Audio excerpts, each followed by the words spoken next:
नमस्कार.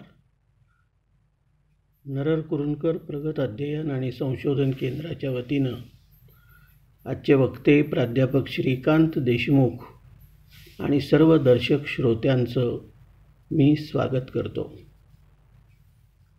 मित्रहो, या ठिकाणी प्राध्यापक असा श्रीकांत देशमुख यांचा उल्लेख मी जाणीवपूर्वक केला, कारण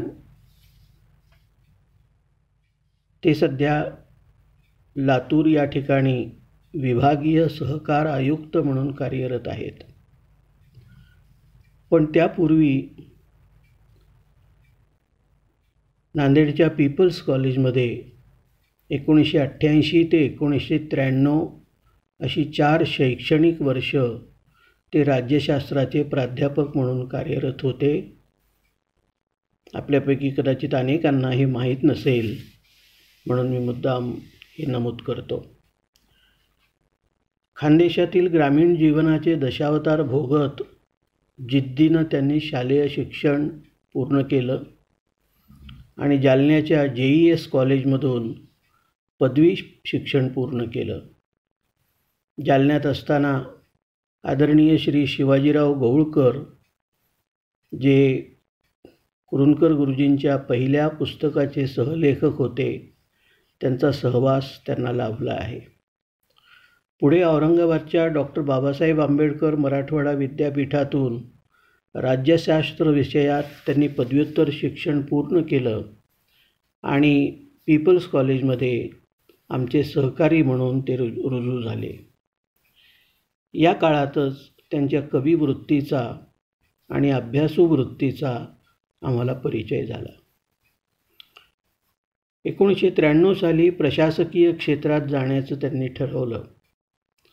सिंधुदुर्ग, जळगाव, धुळे, नांदेड अशा विविध गावी राहून एक उपक्रमशील प्रशासक म्हणूनही त्यांनी नावलौकिक कमावला. या कालावधीत शेतकऱ्यांना सावकारी पाशातून सोडवणं, वृक्ष सहकार संकल्पना राबवून वृक्ष लावणं व त्यांचं जतन करणं, बुडीत कर्ज वसूल करून ठेवीदारांच्या ठेवी परत करणं अशी अनेक कामं निरलस वृत्तीनं त्यांनी केली. मित्रहो, 1997 साली श्रीकांत देशमुखांचा बळीवंत हा पहिला काव्यसंग्रह प्रसिद्ध झाला. 2003 साली आषाढ माती व 2013 साली बोलावे ते आम्ही हा कविता संग्रह आला. या सर्व संग्रहांना महाराष्ट्रातील मान्यवर संस्थांचे पुरस्कार मिळाले. बोलावे ते आम्ही या संग्रहासाठी 2017 साली साहित्य अकादमीच्या सर्वोच्च पुरस्कारानं त्यांना गौरवण्यात आलं. कवितेबरोबरच कादंबरी या वाङ्मय प्रकारात त्यांनी आपलं वैशिष्ट्यपूर्ण स्थान निर्माण केलेलं आहे. पिढीजात ही त्यांची पहिलीच कादंबरी समकालीन वास्तवाचं भेदक दर्शन घडवते. महाराष्ट्रातील शेतकरी चळवळ व कुळवाडी भूषण शिवराय या वैचारिक लेखनातून व प्रामुख्याने आपल्या कवितेतून श्रीकांत देशमुख कृषीजन संस्कृतीचा समर्थ आविष्कार घडवतात.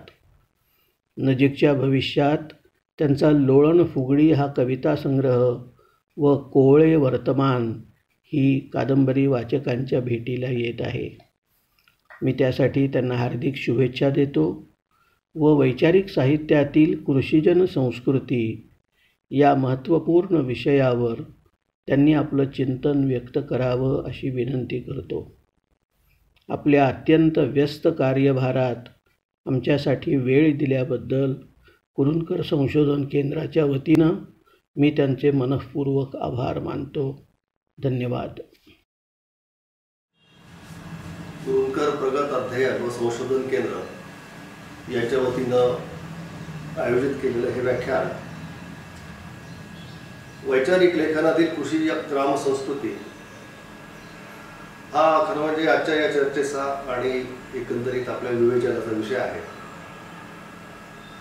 कुरुंकर प्रगत अध्ययन केंद्राचं एक महत्त्वाचं वैशिष्ट्य विशेषतः नांदेडच्या आणि मराठवाड्याच्या परिप्रेक्षामध्ये मला वेगळं वाटतं. कुरुंकर गुरुजींनी मराठवाड्यामध्ये आणि महाराष्ट्रामध्ये एकंदरीत जी बुद्धिवादाची परंपरा निर्माण केली, जी चिकित्सेची परंपरा निर्माण केली, त्या चिकित्सेला समोर ठेवून गुरुजींच्या पश्चातही ही परंपरा चालू राहिली पाहिजे. बुद्धी प्रामाण्यवादाचं युग हे कधी संपत नसतं आणि ज्या ठिकाणी चिकित्सा संपली त्या ठिकाणी तुमचं निर्णय स्वातंत्र्य जे काही असतं ते निर्णय स्वातंत्र्य सुद्धा संपायला सुरुवात होते. निर्णय स्वातंत्र्याचा बळी घेणं म्हणजे पर्यायी लोकशाहीचा बळी, लोकशाहीचा अंत.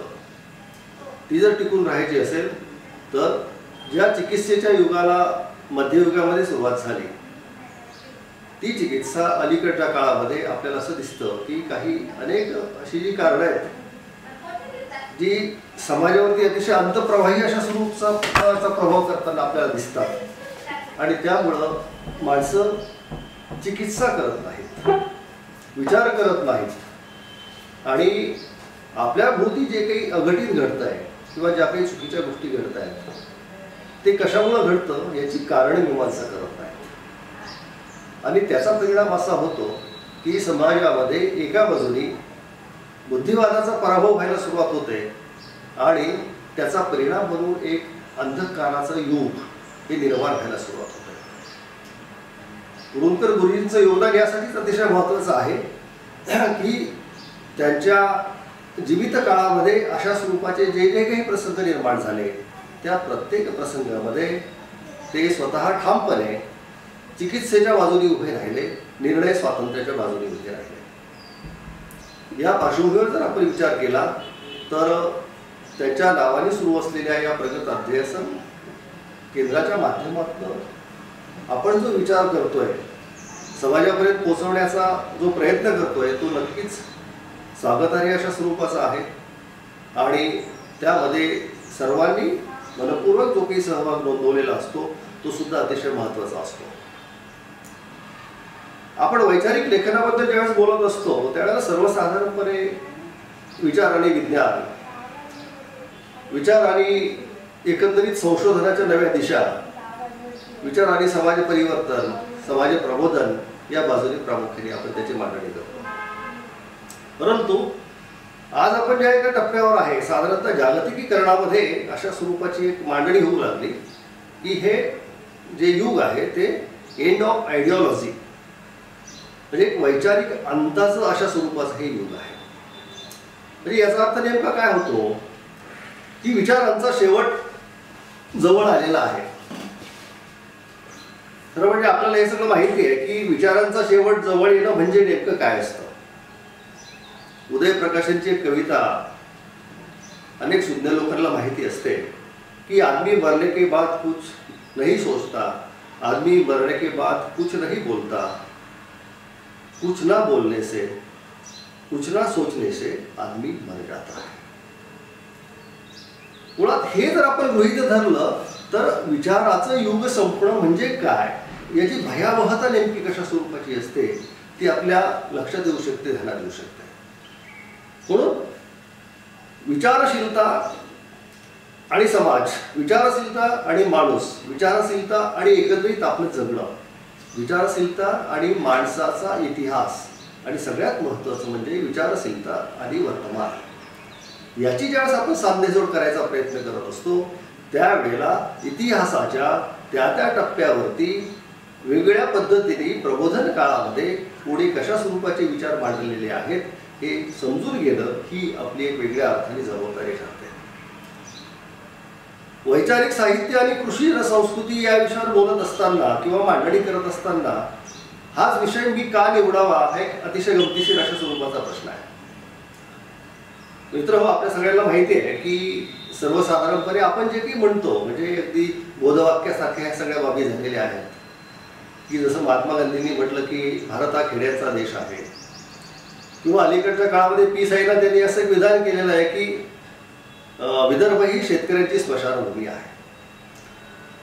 आणि याच्या पाठीमागे ज्या वेळेला आपण जातो, आपल्या पूर्वसुरींकडे ज्या वेळेला जातो त्यावेळेला आपल्याला असं दिसतं की भारतासारख्या देशामध्ये किंवा एकंदरीत आपण जगाच्या पृष्ठभागाचा जरी विचार केला तरी सुद्धा दक्षिण जग आणि उत्तर जग असं विभाजन आपल्याला करता येऊ शकतं. हे जे दक्षिण जग आहे हे दक्षिण जग प्रामुख्यानं आपल्याला जे काही दिसेल ते कृषीजन समाजाने व्यापलेलं अशा स्वरूपाचं जग आहे. या जगामध्ये दारिद्र्य आहे, या जगामध्ये उपासमार आहे, या जगामध्ये अस्तित्वासाठीचे निकराचे संघर्ष आहेत. परंतु या जगाचं जे काही जगणं आहे हे प्रामुख्याने शेतीवर आधारित अशा स्वरूपाचं जगणं आहे. म्हणून या जगाचे प्रश्न आणि उत्तरेतल्या जगाचे प्रश्न की जे उत्तरेतलं जग हे प्रामुख्याने अत्यंत आधुनिक अशा स्वरूपाचं जग आहे. औद्योगिकरण, उद्योगांचा विकास ही प्रामुख्याने त्या ठिकाणची सगळ्या स्वरूपाची ही साधनं आहेत आणि तिथे जगणारा माणूस आणि दक्षिण जगामध्ये जगणारा माणूस यांच्यामध्ये विभाजनाची फार मोठी रेषा आहे आणि विभाजनाची रेषा म्हणजे पर्यायाने तिथे संघर्ष येतो. ज्या ज्या ठिकाणी विभाजन आहे त्या ठिकाणी वर्ग संघर्ष हा येतो. म्हणजे कार्ल मार्क्सने 19व्या शतकामध्ये जी की भूमिका मांडलेली आहे आणि त्याच काळामध्ये महात्मा ज्योतिराव फुले जी भूमिका भारतासारख्या देशामध्ये मांडत होते त्याचा जर आशय आपण एकंदरीतपणे जर लक्षात घेतला तर हे विभाजन आपल्या लक्षात येईल झालं. पण हे विभाजन कुठे नाही, हे विभाजन तुम्हाला संत साहित्यामध्ये सुद्धा हे विभाजन दिसतं की भारतामध्ये उत्तर भारतामध्ये कबीरासारखा संत ज्यावेळेस जन्माला येतो किंवा एकंदरीत महाराष्ट्राची जर भक्ती परंपरा आपण लक्षात घेतली तर हे सगळे संत प्रामुख्यानं कृषी व्यवस्थेतून आलेले संत आहेत, गाववाड्यातून आलेले संत आहेत. 18 पगड जातीमध्ये ज्याला आपण त्या काळाच्या व्यवस्थेचा जर संदर्भ लक्षात घेतला तर बलुतेदारी व्यवस्थेतून आलेले हे सगळे संत आहेत. याच्यामध्ये सुद्धा तुम्हाला दारिद्र्य दिसतं, परंतु त्याचबरोबर या दारिद्र्यासोबतच एक उदार मनस्कता दिसते, एक उदार अशा स्वरूपाचा विचार त्याच्यासोबत आलेला आपल्याला दिसतो.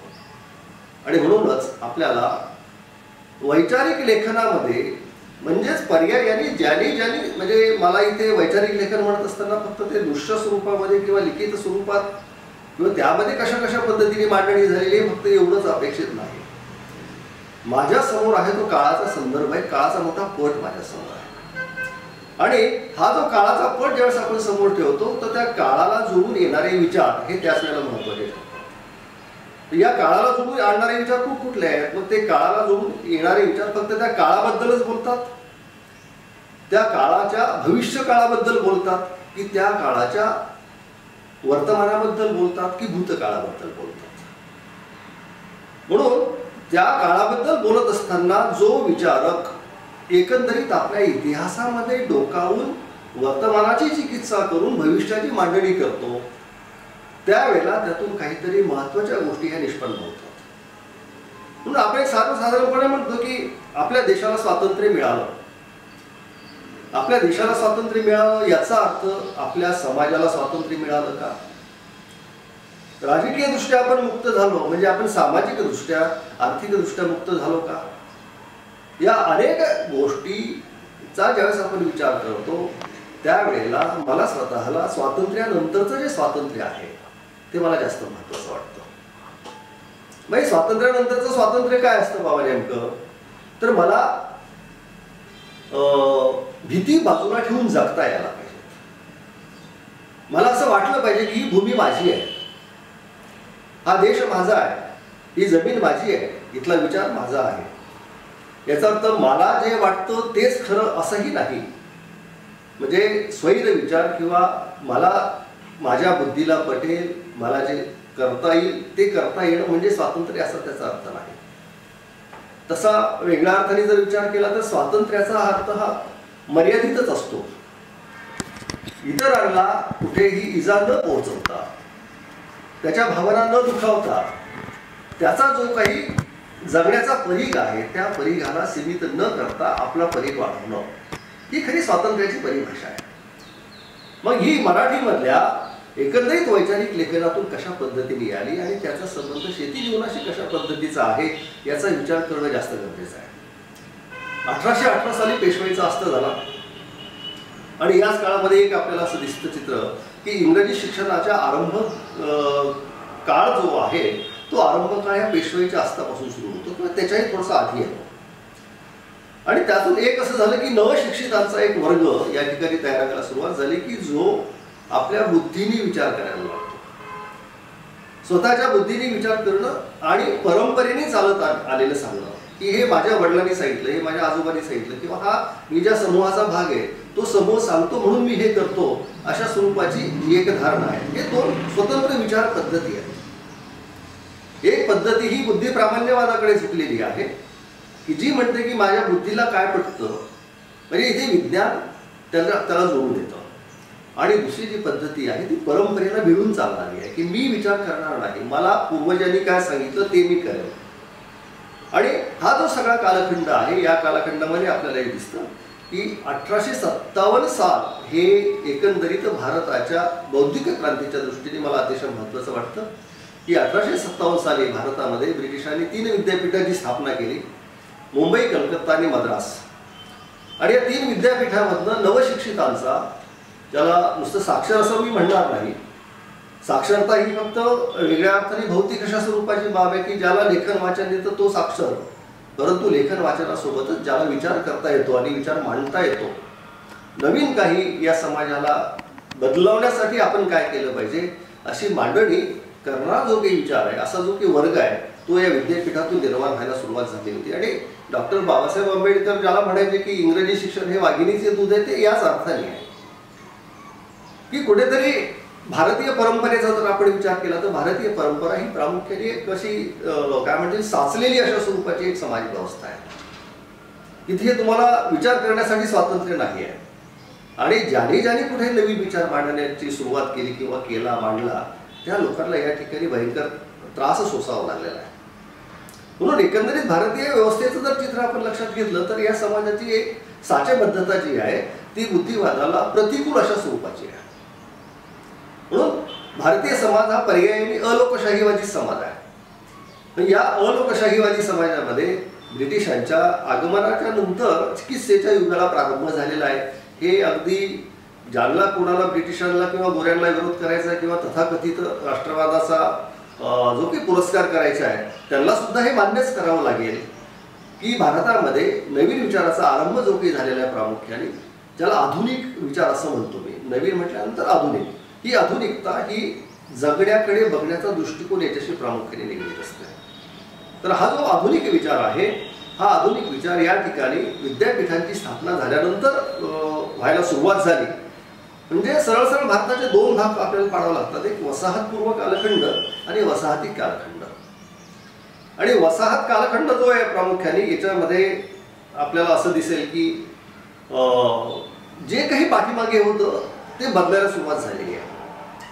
म्हणजे तुम्हाला असं दिसेल की संत साहित्याचा प्रभाव हा वसाहतपूर्व कालखंडावरती मोठ्या प्रमाणात आहे. राजकीय जागृतीचा मोठ्या प्रमाणामध्ये अभाव त्या ठिकाणी आपल्याला दिसतो. हा जो कालखंड आहे, या कालखंडाच्या उलट प्रक्रिया ही या ठिकाणी जी काही ज्ञानाची नवचेतना निर्माण व्हायला सुरुवात झाली त्यातून याचा आरंभ झाल्याचं दिसतं आपल्याला. आणि ही चिकित्सा आहे, मग हे चिकित्सेचं युग या अर्थाने मी पडतो. रिनेन्सन्स किंवा ज्याला प्रबोधन कालखंड किंवा प्रबोधन काळ असं सुद्धा त्याचं वर्णन आपण करू शकतो. तर या प्रबोधन कालखंडामध्ये आपल्याला ही चिकित्सा सुरू झाल्याचं दिसतं. परंतु त्याही पाठीमागे जर तुम्ही गेला तर काय दिसेल तुम्हाला, त्याच्या पाठीमागे अगदी नवीन विचार नव्हताच का? तर हा जो काही नवीन विचार आहे, हा नवीन विचार सुद्धा पाठीमागे नव्हता असं नाकारता येत नाही. मी तुम्हाला जे आधी सांगितलेलं आहे की या ठिकाणी विज्ञानवादाची किंवा आधुनिकतेची परंपरा ही फक्त प्रबोधन युगातच निर्माण झाली असं नाही. तिचं बळकटीकरण हे प्रबोधन कालखंडामध्ये झालं. परंतु त्याही पूर्वी आपल्याकडे लीळाचरित्रासारखे ग्रंथ दिसतात की ज्या लीळाचरित्रामधलं महानुभाव संप्रदायाचं जे काही तत्वज्ञान आहे, हे तत्वज्ञान प्रामुख्याने आधुनिक विचारांना किंवा आधुनिक मूल्य व्यवस्थेला जवळ करणारं अशा स्वरूपाचं तत्वज्ञान आहे. किंवा मराठी संत परंपरा जर आपण लक्षात घेतली, भक्ती परंपरा जर ध्यानात गेली तर विष्णुमय जग वैष्णवाचा धर्म, भेदाभेद ब्रह्म अमंगळ असं सांगणारं जे तुकोबाचं तत्वज्ञान आहे, किंवा कर्माचे डोळे ज्ञान ते निर्दोष व्हावे अशा स्वरूपाचं जे की ज्ञानेश्वरांचं तत्वज्ञान आहे, हे तत्वज्ञान सुद्धा पूर्णपणे मूल्य व्यवस्थेवर आधारित आणि नैतिकतेचा पुरस्कार करतात अशा स्वरूपाचं. आज्ञापत्रासारखा जर ग्रंथ आपण ध्यानात घेतला तर आज्ञापत्रामधून सुद्धा शिवाजी महाराजांनी जे तत्वज्ञान मांडलेलं आहे की मी गेल्यानंतर माझ्या राज्याची घडी कशी असावी आणि कसं चालावं हे राज्य, अशा पद्धतीची जी भूमिका आहे की रामचंद्र पंत अमात्यांना जे की निरूपण शिवाजी राजांनी केलं आणि त्यातून हा ग्रंथ साकार झाला की बलात्कार सर्वथैव न करावा, अशा स्वरूपाचं त्यातलं एक विधान आहे राजांचं. रयतेने बहुत काळ जतन करून ही झाडे वाढविली, ती तोडिली, यावर त्याच्या दुःखास पारावर तो काय, बलात्कार सर्वथैव न करावा. म्हणजे याचा अर्थ काय आहे, आज्ञापत्रातून दिसणारी लोकशाही या ठिकाणी सगळ्यात महत्वाची आहे. आणि याच अर्थाने आपण शिवाजी महाराजांकडे जे काही बघतो ते म्हणजे शेतकऱ्यांचा राजा. जसं महात्मा ज्योतिराव फुलेंनी त्यांचं वर्णन केलेलं आहे, कुळवाडी भूषण, कुळवाडी भूषण गातो पवाडा, हीच त्याच्या पवाड्याची सुरुवात आहे. हा जो काही पवाडा आहे या पवाड्यामधनं महात्मा ज्योतिराव फुलेंनी शिवाजी महाराजांच्या बद्दल जी भूमिका मांडलेली आहे ती भूमिका, हा शेतकऱ्यांचा राजा आहे, हा दीनदलितांचा राजा आहे, हा कष्टकऱ्यांचा राजा आहे, अशा पद्धतीची ती भूमिका आहे. आणि महात्मा ज्योतिराव फुले हे आधुनिक काळातले एक सगळ्यात महत्वाचे आणि क्रांतिकारक चिकित्सक. त्याने पहिल्यांदा हे वर्णन केलेलं आहे की बळीराजाच्या नंतर शेतकऱ्यांचा जो की राजा जन्माला आलेला आहे तो म्हणजे शिवाजी आहे आणि शेतकऱ्यांमधला पहिला संत हा तुकोबा आहे. म्हणून मी ज्या प्रबोधन युगाबद्दल तुम्हाला बोलत होतो ते प्रबोधन युग हे पर्यायाने हे चिकित्सेचं युग हे मध्ययुगामध्ये, म्हणजे अगोदरच्या काळामध्ये या जो साधारणतः संत साहित्याचा कालखंड आहे याला प्राचीन मराठी वाङ्मय असं म्हटलं जायचं, असं संबोधलं जायचं. तर माझ्याही मनामध्ये विचार यायचा बरेचदा की राजकीय दृष्ट्या आपण या कालखंडाला मध्ययुग म्हणतो आणि वाङ्मयाचा इतिहास लिहिताना मात्र याला आपण प्राचीन मराठी वाङ्मय असं का म्हणतो. तर हे जे काही मध्ययुगीन मराठी साहित्य आहे या साहित्यामध्ये या सगळ्या गोष्टींचा आरंभ असल्याचं आपल्याला दिसतं. तर वसाहत कालखंड जो आहे या कालखंडामध्ये ज्या चिकित्सेला सुरुवात झाली, विद्यापीठांची स्थापना झाली आणि त्यातून एका नवीन समाज व्यवस्थेच्या निर्मितीला सुरुवात झाल्याचं दिसतं. आणि ही समाज व्यवस्था कार्ल मार्क्सने जे सांगितलेलं होतं की कामगार वर्गाची निर्मिती, आता ही कामगार वर्गाची निर्मिती या काळामध्ये जी की सुरू झालेली आहे या कामगार वर्गाच्या निर्मितीतून खेड्याकडला जो काही फार मोठा समूह आहे हा शहराकडे वळायला सुरुवात झालेली आहे.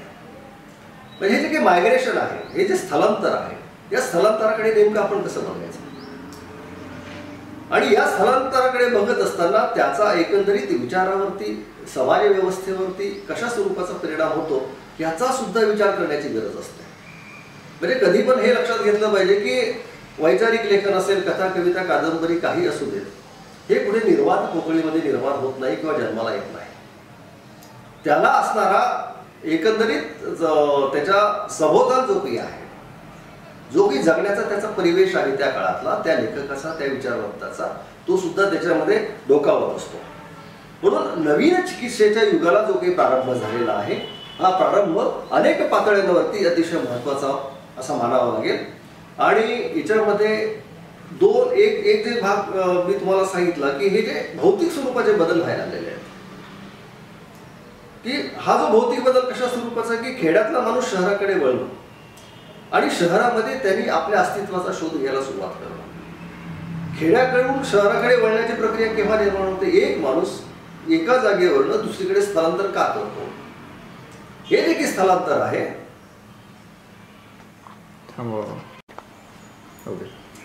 आधुनिकता आणि परंपरा यांचा संघर्ष हा सुद्धा एक या काळाचा महत्वाचा विशेष आहे. म्हणजे संस्कृती नावाची जी काही गोष्ट आहे त्या संस्कृतीची एक पारंपरिक अशा स्वरूपाची फ्रेम काही लोकांनी निर्माण केली असते. तर ही जी काही चिकित्सेची परंपरा आहे ती परंपरा सांस्कृतिक प्रतिमानांना पूर्णपणे नाकारत नाही आणि पूर्णपणे स्वीकारत पण नाही. म्हणजे हा जो काही संघर्ष असतो इथे बुद्धिवादाचा प्रारंभ सुरू होतो. ही सरसकटपणे जे वाहत आलेलं आहे ती मी माझ्या अंगावरनं पाणी घेईन अशातला तो भाग नाही. तर मला ते घ्यायचं की नाही, ते योग्य आहे की नाही, त्यातून माझा खऱ्या अर्थाने विकास होणार आहे की नाही, किंवा नवीन काही मला त्याच्यातून निर्माण करता येणार की नाही, विचारांच्या पातळीवर याची मांडणी करण्याची अत्यंत गरज असते. अशा स्वरूपाची भूमिका मांडणारा जो काही प्रवाह आहे तो प्रवाह आपल्याला लक्षात घ्यावा लागेल. परंतु याच प्रवाहामधले काही लोक असे आहेत पुढच्या काळामध्ये, नंतरच्या कालखंडामध्ये, की देशामधल्या किंवा महाराष्ट्रामधल्या आधुनिकतेची पायाभरणी ही भक्ती परंपरेने केली अशी सुद्धा ते मांडणी करताना आपल्याला दिसतात. आणि ही बाब बऱ्याच प्रमाणात खरी आहे. मी अगोदर कबीराचं आणि तुकोबाचं आणि ज्ञानेश्वराचं उदाहरण देऊन हेच सांगितलेलं आहे. किंवा कर्ममेळ्यासारखा संत असेल, सावता माळ्यासारखं असेल की कांदा मुळा भाजी अवघी मिठाई माझी असं एक श्रमसिद्धांत मांडणारा संत असेल, हे सगळं त्याच्यामधलं आलेलंच आहे. परंतु या ठिकाणी महत्त्वाचं हे आपण लक्षात घेतलं पाहिजे की विद्यापीठं ही या ठिकाणी फक्त औपचारिक अर्थाने महत्त्वाची नव्हती, तर स्टुअर्ट एल्फिन्स्टन नावाचा जो की तज्ज्ञ आहे, ब्रिटिश तज्ज्ञ, मुंबईचा व्हाईसराय त्या काळातला, ते या स्टुअर्ट एल्फिन्स्टनने या ठिकाणी महाराष्ट्रामधील लोकांचा आणि जे काही या ठिकाणचे तरुण आहे त्यांचा जो काही नैतिक अधःपात आहे तो रोखण्यासाठी आम्हाला, तसंच त्यांची नैतिक विचाराची पातळी उंचावण्यासाठी आम्हाला शिक्षणाच्या चळवळीची सुरुवात करावी लागत आहे अशा स्वरूपाची भूमिका मांडण्याचं आपल्याला दिसतं. म्हणून या सगळ्या बाबींचा जर विचार केला तर या काळामध्ये वेगळे विचार प्रवाह निर्माण झाले. लक्षात घ्या की त्याचा संबंध कशाशी आहे. स्टुअर्ट एल्फिन्स्टनने जी काही मांडणी केली किंवा हिंदू कॉलेजची स्थापना, मुंबई विद्यापीठाची स्थापना, आणि ह्याच्याबद्दल जसं सांगितलं की रानडे गोखले अशासारख्या उदार मतवादी विचारवंतांचा एक नवीन प्रवाह निर्माण होतो. म्हणून भारतीय संदर्भामध्ये जर आपण विचार केला तर आपल्याला असं दिसेल की मध्ययुगाने या ठिकाणी नवीन विचार करणारे संत दिले आणि आधुनिक काळाने सुधारक दिले. सुधारक हा शब्द कृती आणि विचार या दोघांच्या एकत्रीकरणातून निर्माण झालेला अशा स्वरूपाचा विचार आहे. आणि या दोन्हीचा उद्देश एक सगळ्यात महत्त्वाचा आहे की दास्यवृत्तीची सुरुवात. एकंदरीत जागतिक स्तरावरती जर आपण विचार केला तर आपण सुरुवातीपासून किंवा मानवाचा इतिहास जर पाहिला तर हा सगळा शोषणाचा इतिहास आहे आपल्याला दिसतो किंवा लुटीचा इतिहास आहे. एका देशातल्या टोळ्या दुसऱ्या देशामध्ये देश नावाची संकल्पना ही तर आधुनिक आहे, ती त्या काळामध्ये अस्तित्वातही नव्हती. राष्ट्र ही संकल्पना ही अतिशय आधुनिक स्वरूपाची संकल्पना आहे. परंतु ज्या काळामध्ये काही प्रदेशातले लोक दुसऱ्या प्रदेशातल्या लोकांवरती आक्रमण करत असत आणि त्यातून जी काही मिळणारी लूट आहे त्या लुटीतून आपलं जे काही राज्य आहे ते प्रस्थापित करण्याचा प्रयत्न करत असत. असा जो सगळा भाग आहे, सगळा इतिहासाच्या कालखंडाचा एक फार मोठा असा व्यापलेला भाग त्याच्यामध्ये तुम्हाला दिसेल. म्हणून 19व्या शतकामध्ये जे काही लेखन झालेलं आहे ते या उदारवादी विचाराच्या पार्श्वभूमीवर झालेलं आहे. ही जी पार्श्वभूमी आहे ही पार्श्वभूमी एकंदरीत भारतीय प्रबोधनाची पार्श्वभूमी आहे. म्हणजे भारतीय प्रबोधनाची जर केंद्र जर त्या काळातली महत्त्वाची मानायची झाली तर मुंबई, कलकत्ता आणि मद्रास ही महत्त्वाची केंद्र होती. म्हणजे दक्षिण भारतामध्ये सुरू झालेली जी की वैचारिक क्रांती असेल किंवा उत्तर भारतामध्ये जी की क्रांती सुरू झाली तिचं केंद्र हे कलकत्ता होतं आणि मध्य भारत हा जो होता त्याच्यामध्ये मुंबई प्रांत हे सगळ्यात महत्त्वाचं अशा स्वरूपाचं त्याचं ऊर्जा केंद्र होतं किंवा विचारांचं केंद्र होतं. त्याच्यामध्ये तुम्हाला असं दिसेल की शेतीबद्दलचा विचार ह्या लोकांनी केला का. त्यावेळेस आपण असं म्हणतो की वैचारिक लेखनातील कृषी जनसंस्कृती असं म्हणत असताना मुळात भारतीय समाज हा कृषीप्रधान समाज आहे हे पहिल्यांदा मान्य करावं लागतं. आणि या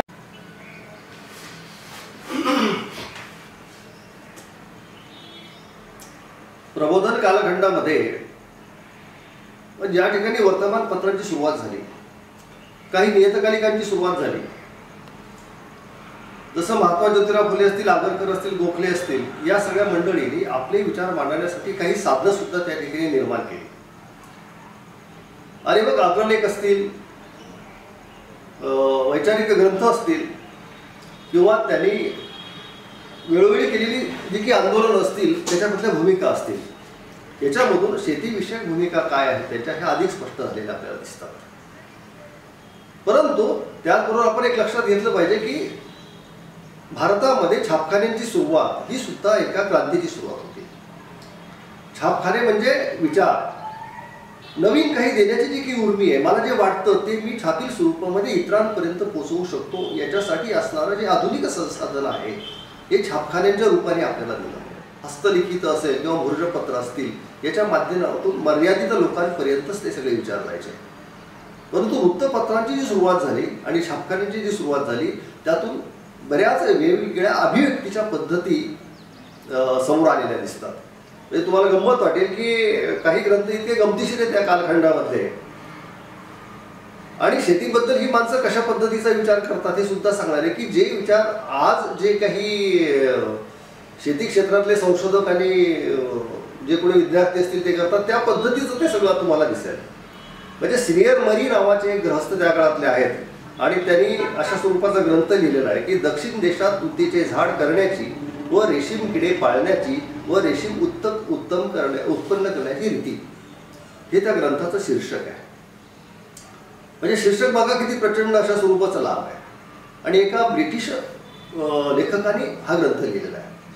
म्हणजे त्यावेळेसचा रेशीम उद्योग ते आधुनिक काळामध्ये सेरिकल्चर त्याला म्हणता येईल अशा स्वरूपाची एक परिवर्तनाचा एक बिंदू ज्याला म्हणता येईल आपल्याला त्याच्यामध्ये दिसेल की 1838 ते 2020 पर्यंतचा हा सगळा कालखंड. म्हणजे 1838 मध्ये सुद्धा रेशीम आधुनिक पद्धतीने कसं निर्माण करावं याबद्दलची मांडणी आपल्याला केल्याचं दिसतं. त्यानंतर जागतिक ज्योत सेतपोत रीतभात याविषयी वाद रामचंद्र अमृत दुग्गल यांनी 1838 मध्ये हा ग्रंथ लिहिलेला आहे. शेतकी आणि घरगुती व्यवस्था अलेक्झांडर नावाचे कोणी एक ग्रंथ आहेत, ब्रिटिश लेखक आहेत त्यांनी 1846 साली हा ग्रंथ लिहिलेला आहे. 1857 साली वृक्षवर्णन हा ग्रंथ गोविंद नारायण यांनी लिहिलेला आहे. म्हणजे बघा या ग्रंथाची शीर्षकं सुद्धा कशी वेगळ्या पद्धतीची आहे. कुणी झाडांबद्दल लिहित आहे, कुणी रेशीम उद्योगांच्या बद्दल लिहित आहे, कुणी शेतभात रीत आणि त्याविषयीचे जे काही डिस्प्यूट्स असतात त्याच्याविषयी ते कसे सोडवायचे याच्याबद्दल कुणीतरी लिहित आहे. आणि गंमत अशी आहे की 1873 साली खताचे प्रकार यावर सुद्धा एक ग्रंथ लक्ष्मण जयदेव गोरे यांनी लिहिलेला आहे. आणि दुसरा एक गमतीचा भाग असा आहे की वृक्ष विनोद नावाचा अशाही स्वरूपाचा एक ग्रंथ त्या काळामध्ये आहे. 1873 साली लिहिलेला वामन शास्त्री बेदरकर यांनी तो लिहिलेला आहे, वृक्ष विनोद. म्हणजे हे फक्त मी एक नमुना म्हणून एक 6-7 ग्रंथ तुमच्या समोर ठेवलेले आहेत. या ग्रंथाची शीर्षकं जरी आपण समोर ठेवली तरी या सगळ्या ग्रंथांचं या ग्रंथ लेखकांचं जे विचार करण्याचं केंद्र आहे ते प्रामुख्याने शेती व्यवस्था आणि शेती समाज हे आपल्याला दिसतं. आता जो अलेक्झांडरचा जो उल्लेख मी तुम्हाला केलेला आहे की शेतकी आणि घरगुती व्यवस्था, म्हणजे बरंचसं असं दिसतं की ह्या ग्रंथांमधनं जी काही माहिती आली असेल ती अतिशय तांत्रिक स्वरूपाची माहिती असेल. जसे की आपल्याकडं अलीकडं कृषी विद्यापीठातनं जे काही शिक्षण दिलं जातं याची माध्यमं प्रामुख्याने मराठीतून आपले इंग्रजी माध्यम आहेत. परंतु सुरुवातीचा जर हा कालखंड आपण लक्षात घेतला तर मराठी माध्यमातून सुद्धा शेतीचं ज्ञान हे जनसामान्यांपर्यंत पोहोचलं पाहिजे ही भूमिका त्याच्यामध्ये दिसते. अलेक्झांडर या ठिकाणी एक फार महत्त्वाचं एक निरीक्षण नोंदवताना आपल्याला दिसतो की जी धान्य पेरावयास सतत ओलावा पाहिजे त्यांची क्षितिजाजवळ वळवाच्या ढगाप्रमाणे चंचल ढग असतील त्याचवर विश्वास ठेवून पेरणी करू नये. फार गमतीशीर निरीक्षण आहे की जे शेतकऱ्याला कळतं की माहिती आहे आपल्याला की सुरुवातीला जे काही किडे दिसतात विशेषतः नक्षत्राचे किडे, आपली जी की जुनी जाणती माणसं असतात ती सांगायची की हा किडा निघाला तर पाऊस चांगला पडणार आहे किंवा ढग कशा पद्धतीने निघाले, कुठल्या नक्षत्रावरती कशा स्वरूपाची लक्षणं दिसली म्हणजे पाऊस चांगला पडणार आहे, ही सगळी भाकितं करणारी म्हणजे ज्याला आपण सहदेव भाडळी नावाचं एक पुस्तक जुना ग्रंथ आपल्याकडे होता. या सहदेव भाडळीमध्ये ही सगळी निरीक्षणं मांडली जायची. त्याच पद्धतीने या अलेक्झांडरने सुद्धा सांगितलेलं की तुम्हाला क्षितिजाजवळती नुसती ढगांची चाळवाचाळव दिसली म्हणजे ज्या पिकांना जास्त पाऊस गरजेचा आहे ती लगेच पेरायला सुरुवात करू नका, पाऊस स्थिर स्थावर झाल्यानंतरच पेरणी करा. हे खरं म्हणजे अगदी आदिम काळापासून चालत आलेलं तत्वज्ञान आहे किंवा एक जगण्याची पद्धत आहे, शेतीतल्या जगण्याची पद्धत. म्हणजे आपण जे म्हणतो ना की शेतीचा शोध कुणी लावला किंवा वेगळ्या अर्थाने आपल्याला असं म्हणतात की या जगाचा शोध कुणी लावला, तर जगाचा शोध हा शेतकऱ्यांनीच लावलेला आहे. वेगळ्या अर्थाने कसं की जगाची सुरुवात ही कशापासून झाली आहे, अन्न वस्त्र निवारा ह्या ज्या काही प्राथमिक गरजा आपल्या आहेत किंवा आपण असं म्हणूया की कुठेतरी एक कणीस उगवलेलं आहे आणि ते कणीस वाढलेलं आहे आणि ते चोळून खाल्लं की आपलं पोट भरू शकतं, अशा स्वरूपाचं साक्षात्कार ज्या गुणा पहिल्या ज्या आदिम माणसाला झाला असेल तो पहिला शेतकरी आहे.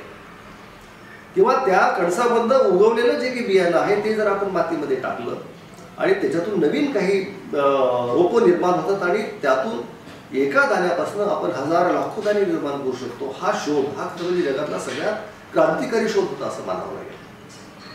किंवा एखादी आदिम काळामध्ये एखाद्या गुहेमध्ये किंवा एखाद्या झाडाखाली किंवा एखाद्या निर्जन अशा स्वरूपाच्या भूप्रदेशावरती 3 दगड बांधून त्याच्या खाली विस्तू लावून काहीतरी पेटवून त्याच्यावरती अन्नधान्य भाजणारी स्त्री ही खरं म्हणजे आदिम अशा स्वरूपाची पहिली संशोधक आपल्याला मानावी लागेल. या सगळ्यांच्या बद्दल एक प्रकारची कृतज्ञता ही आपल्या सगळ्यांच्या मनामध्ये असली पाहिजे. आणि प्रबोधन काळाच्या परंपरेबद्दल मी जे काही बोलतोय त्याच्यामध्ये हे प्रामुख्याने दिसतं तुम्हाला की या लोकांनी एकंदरीत या शेती व्यवस्थेबद्दल, एकंदरीत या आपल्या शेती परंपरेबद्दल कृतज्ञता कुठेही व्यक्त केलेली नाही. उलट आपण असं म्हणूयात की आपण जसजसे प्रागतिक होत चाललेलो आहोत तसतसे आपण कृतज्ञ होत चाललेलो आहोत. आपल्याला शेतीबद्दल, शेतकऱ्यांच्याबद्दल आस्था वाटत नाही. अगदी आपल्याला काल परवाचं एक उदाहरण आहे. मला वाटतं गेल्या वर्षीच एका कुठल्यातरी मुंबईच्या माणसाने असं एक विधान केलं होतं आणि ते जाहीरपणे लोकसत्तेमध्ये आलं होतं की शेतकरी जे की शेती करतो ते म्हणजे की देशावरती उपकार करत नाही. त्याला बरीचशी सबसिडी दिली जाते, बऱ्याचशा सुविधा दिल्या जातात आणि तरी तो काय रडत असतो. म्हणजे अशा स्वरूपाची भूमिका मांडणारे काही शहरी लोक, काही मध्यमवर्गीय लोक, काही राजकीय लोक, ही जी एक परंपरा आहे ही की नवीन आहे आपल्याकडे. परंतु त्याचबरोबर शेतकरी हा या ठिकाणचा खऱ्या अर्थाने निर्माता आहे, या ठिकाणचा निर्मिक आहे, जगाला बळ देणारा आहे. अशा स्वरूपाची भूमिका मांडणारी सुद्धा आपल्याकडे परंपरा आहे. मराठीमधली वैचारिक लेखनाची जी परंपरा आहे ती परंपरा अशाच पद्धतीची परंपरा आहे की प्रामुख्याने आपण मांडलं पाहिजे, मान्य केलं पाहिजे. आपल्याला असं दिसतं की गरिबांचा मित्र नावाचे कुणी लेखक त्या काळामध्ये होते बघा. त्यांची नावं सुद्धा कशी गमतीशीर असायची, गरिबांचा मित्र. आणि त्यांनी असं एक विधान केलं होतं की धान्याचा निरख, सरकारने धान्य ठरवण्याच्या बाबतीत हात घालावा किंवा नाही याबद्दल चर्चा या नावाचा एक प्रबंध, एक निबंध त्यांनी त्या काळामध्ये लिहिला होता. म्हणजे ही अतिशय महत्वाची, नंतरच्या काळामध्ये लेवी किंवा इतर अशा अनेक गोष्टी आपल्याला अस्तित्वात आलेल्या दिसतात. परंतु शासनाने शेती कामामध्ये किती हस्तक्षेप करावा याच्याबद्दल सुद्धा एक साक्षेपी चर्चा करणारा आहे एक वर्ग किंवा एखादा व्यक्ती त्या काळामध्ये निर्माण झालेला आहे असं आपल्याला दिसेल. की याने नेमकं काय केलं पाहिजे, शासनाने शेतकऱ्याबद्दल काय केलं पाहिजे. शासनाने फक्त शेतकऱ्याला सबसिडी देणं एवढाच त्याचा हेतू नाही आहे की आपल्याला आज्ञापत्रामध्ये सुद्धा ते दिसेल तुम्हाला किंवा शिवाजी महाराजांची एकंदरीत जी राजनीती आहे त्याच्यामध्ये सुद्धा तुम्हाला हे दिसतं की ज्या ठिकाणी अत्यंत दुष्काळी परिस्थिती आहे त्यावेळेला शेतकऱ्यांना बी बियाणं किंवा बैल अशा स्वरूपाचं जे काही आहे शेतीसाठी आवश्यक त्यामध्ये सगळ्या देत जाव्या आणि जर त्याच्याकडनं वसूल होण्यासारखी परिस्थिती असेल तरच वसूल करावं. म्हणजे तवानगी माफी हा एक शब्द शिवाजी राजांच्या पत्रलेखनामध्ये आपल्याला दिसतो, पत्रांमध्ये दिसतो. तवानगी म्हणजे त्याची जी क्षमता असेल तरच ते वसूल करावं, नाही तर त्याला माफी करावी. म्हणजे अलीकडच्या की शेतकऱ्यांच्या कर्जमाफीबद्दल आपण बोलतो त्याचा उगम हा फार आधीच्या काळामध्ये झाल्याचं आपल्याला दिसतं. खरं म्हणजे गंमत अशी आहे की कर्जमाफी हा शब्द कितपत योग्य आहे याच्याबद्दल सुद्धा एक वेगळा विचार करण्याची गरज आहे. माफी म्हणजे कोण, माफी करणं म्हणजे काय करणं की ज्याने काही गुन्हा केला असेल त्याला आपण माफी करत असतो. शेतकऱ्याने शेती केली म्हणजे गुन्हा केलाय का, मग त्याला तुम्ही माफी देणारे कोण. खरं म्हणजे ज्यामुळं या ठिकाणच्या समाजाचा जो एक आर्थिक अशा स्वरूपाचा महत्त्वाचा कणा आहे तो सांभाळण्याचं काम, तो सुदृढ करण्याचं काम इथली शेती व्यवस्था करते. म्हणजे हा सुद्धा एक आर्थिक सिद्धांत आम्हाला माहिती आहे की जो प्रामुख्याने रानड यांनी आणि बाबासाहेब आंबेडकर यांनी नंतरच्या काळामध्ये केला की शेतीचं भांडवलीकरण करण्याची नितांत गरज आहे. परंतु शेतीचं भांडवलीकरण करत असताना इथला जो मूळ शेतकरी आहे, इथे काम करणारा जो कष्टकरी आहे त्याच्या पाठीचा कणा मोडता कामा नये याची सुद्धा काळजी घेणं गरजेचं आहे. हा विचार अतिशय काय म्हणतील नितांतपणे या मध्ययुगीन विचार परंपरेने किंवा आधुनिक परंपरेने केल्याचं आपल्याला दिसतं. विष्णुबुवा ब्रह्मचारींचं युटोपियन स्टेट नावाची जी एक संकल्पना आहे आपल्याला माहिती आहे की सुखदायक राज्य प्रकरणी निबंध त्यांनी लिहिला आणि त्याच्यामध्ये प्रजा म्हणजे आणि एकूण ही जी आपला भूप्रदेश आहे हा सगळा समाज म्हणजे एक बगीचा आहे आणि त्याची फार चांगल्या पद्धतीने आपण जोपासना केली पाहिजे अशा स्वरूपाचे विचार विष्णुबुवा ब्रह्मचारी आपल्या समोर मांडताना दिसतात. याच कालखंडामध्ये जे जे काही विचार निर्माण झालेले आहेत त्याच्यामध्ये एक विशेष सगळ्यात महत्त्वाचं आहे की या सगळ्या लोकांनी इंग्रजी साहित्याचं वाचन केलेलं आहे. लक्षात घ्या. म्हणजे ज्याला संप्रेरक म्हणता येईल आपल्याला, की इंग्रजी साहित्य हे या सगळ्या लोकांसाठी संप्रेरक म्हणून काम करणार आहे, की त्यांनी जे काही युरोप खंडामध्ये रेनेसाच्या काळामध्ये जे काही नवीन विचार सुरू झाले, अगदी मार्क्सपर्यंत या सगळ्या विचारांचं वाचन यांनी केलं दिसतं आपल्याला. म्हणजे रुसो असेल किंवा ही सगळी पूर्व परंपरा युरोपातली, याचं वाचन करून त्याचं चिंतन करून त्याची सापेक्षता ही भारतीय समाज परंपरेशी जोडून जे विचार मांडलेले आहेत, त्यातून भारतातली जी प्रबोधनाची परंपरा आहे ती आकाराला आलेली आहे. याच्यामध्ये जे अग्रगण्य नाव तुम्हाला दिसेल ते म्हणजे लोकहितवादींचं आहे. तर म्हणजे आपल्याकडे सर्वसाधारणपणे बघत असताना जाती आणि वर्गीय दृष्टिकोन हा अत्यंत प्रभावशाली अशा स्वरूपाचा राहत आलेला आहे. लोकहितवादी हे ब्राह्मण जातीत जन्माला आलेले आहे, रानडे हे ब्राह्मण जातीत जन्माला आलेले आहे. म्हणून जे जे कोणी ब्राह्मण जातीमध्ये जन्माला येतील ते शेतीबद्दल, शेतकऱ्यांबद्दल नीट विचार करू शकत नाही, अशा पद्धतीची एक धारणा किंवा अशा पद्धतीचा एक संकेत ज्याला म्हणता येईल हा आपण निर्माण केला हा कारण. परंतु आपल्या हे लक्षात येईल की महात्मा ज्योतिराव फुलेंचे क्रांतिकारी विचार ज्या काळामध्ये मांडले जात होते, त्याच काळामध्ये शेतीबद्दल विचार करणारी सुधारकांची ही परंपरा आपल्याकडे अस्तित्वात असलेली दिसते. त्यामध्ये लोकहितवादींचं नाव हे आपल्याला अतिशय अग्रक्रमाने अशा स्वरूपाचं घ्यावं लागेल. म्हणजे शतपत्राच्या माध्यमातून लोकहितवादींनी जे काही विचार मांडलेले आहेत ते सगळ्यांनी अगदी मनपूर्वक वाचले पाहिजेत. म्हणजे ज्या शतपत्रांबद्दल ही शतपत्रे नाही तर शतशस्त्रे आहेत अशा स्वरूपाचा उल्लेख केला जायचा. पण या ठिकाणच्या ज्या काही प्रथा परंपरा, बालविवाह, हुंडा पद्धती असेल, शिक्षणाबद्दलची अनास्था असेल, अशा ज्या अनेक गोष्टी होत्या, अस्पृश्यता असेल, परदेशामध्ये जाण्याबद्दलची जी एक पारंपरिक मनोवृत्ती असेल, अशा अनेक गोष्टींच्या बद्दल लोकहितवादींनी त्या काळामध्ये ही भूमिका मांडलेली आहे. परंतु त्याच वेळेला लोकहितवादींनी शेतीबद्दल सुद्धा अतिशय आग्रहाने विचार केलेला आहे. म्हणजे तुम्हाला गंमत वाटेल की 1873 साली लोकहितवादींनी देशास दरिद्र येण्याची कारणे नावाचा एक निबंध लिहिलेला आहे. म्हणजे हा बरेचदा अनेकांना माहिती नाही. म्हणजे मला ही गंमत वाटते की 1990 नंतर महाराष्ट्रामध्ये शरद जोशींच्या नेतृत्वाखाली शेतकरी चळवळीचा आरंभ झाला. परंतु शरद जोशींच्या लेखनामध्ये सुद्धा कुठे मला लोकहितवादींनी शेतीबद्दल काय विचार मांडलेले आहेत याच्याबद्दलची मांडणी कुठे आढळून आलेली नाही. म्हणजे हिंदुस्थानात दरिद्र येण्याची कारणे हा जो काही निबंध आहे तो लोकहितवादींनी जो काही लिहिलेला आहे त्याचा एक थोडंसं एक भाग आपण समोर ठेवूया. आता शरद जोशी किंवा नंतरच्या काळामध्ये किंवा स्वामीनाथन आयोग किंवा अगदी अलीकडच्या काळामध्ये शेतकरी चळवळीशी निगडीत असणारे जे जे काही लोक आहेत, थांब जरा. 1990 साली महाराष्ट्रामध्ये शेतकरी चळवळीची सुरुवात झाली.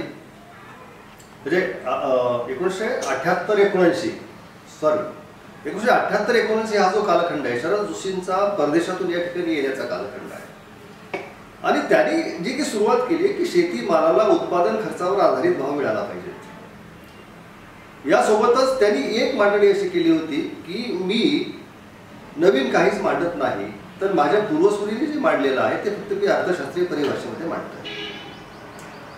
ठीक आहे, हे मान्यच केलं पाहिजे की शरद जोशींनी जी की मांडणी केली ती महात्मा ज्योतिराव फुले असतील किंवा एकंदरीत शेती शोषणाची जी की आपल्याकडली परंपरा आहे ती गृहीत धरून, ती जमेला धरून शेतकऱ्यांचं शोषण नाकारणं हा त्यांच्या विचारांचा एक कणा होता. परंतु याबरोबरच शरद जोशींनी जी की मांडणी केलेली आहे त्याच्यामध्ये तंट्या भिल्लापासून उल्लेख आहे. महात्मा ज्योतिबा फुलेंच्या शेतकऱ्याच्या आसूला शतकाचा मुद्रा शरद जोशींनी केलेला आहे. परंतु ही सगळी जी गंमत आहे म्हणजे याच्यामध्ये शरद जोशींच्या विचाराचा किंवा शेतकरी संघटनेच्या विचाराचा मी अधिक्षेप करतो अशातला भाग नाही.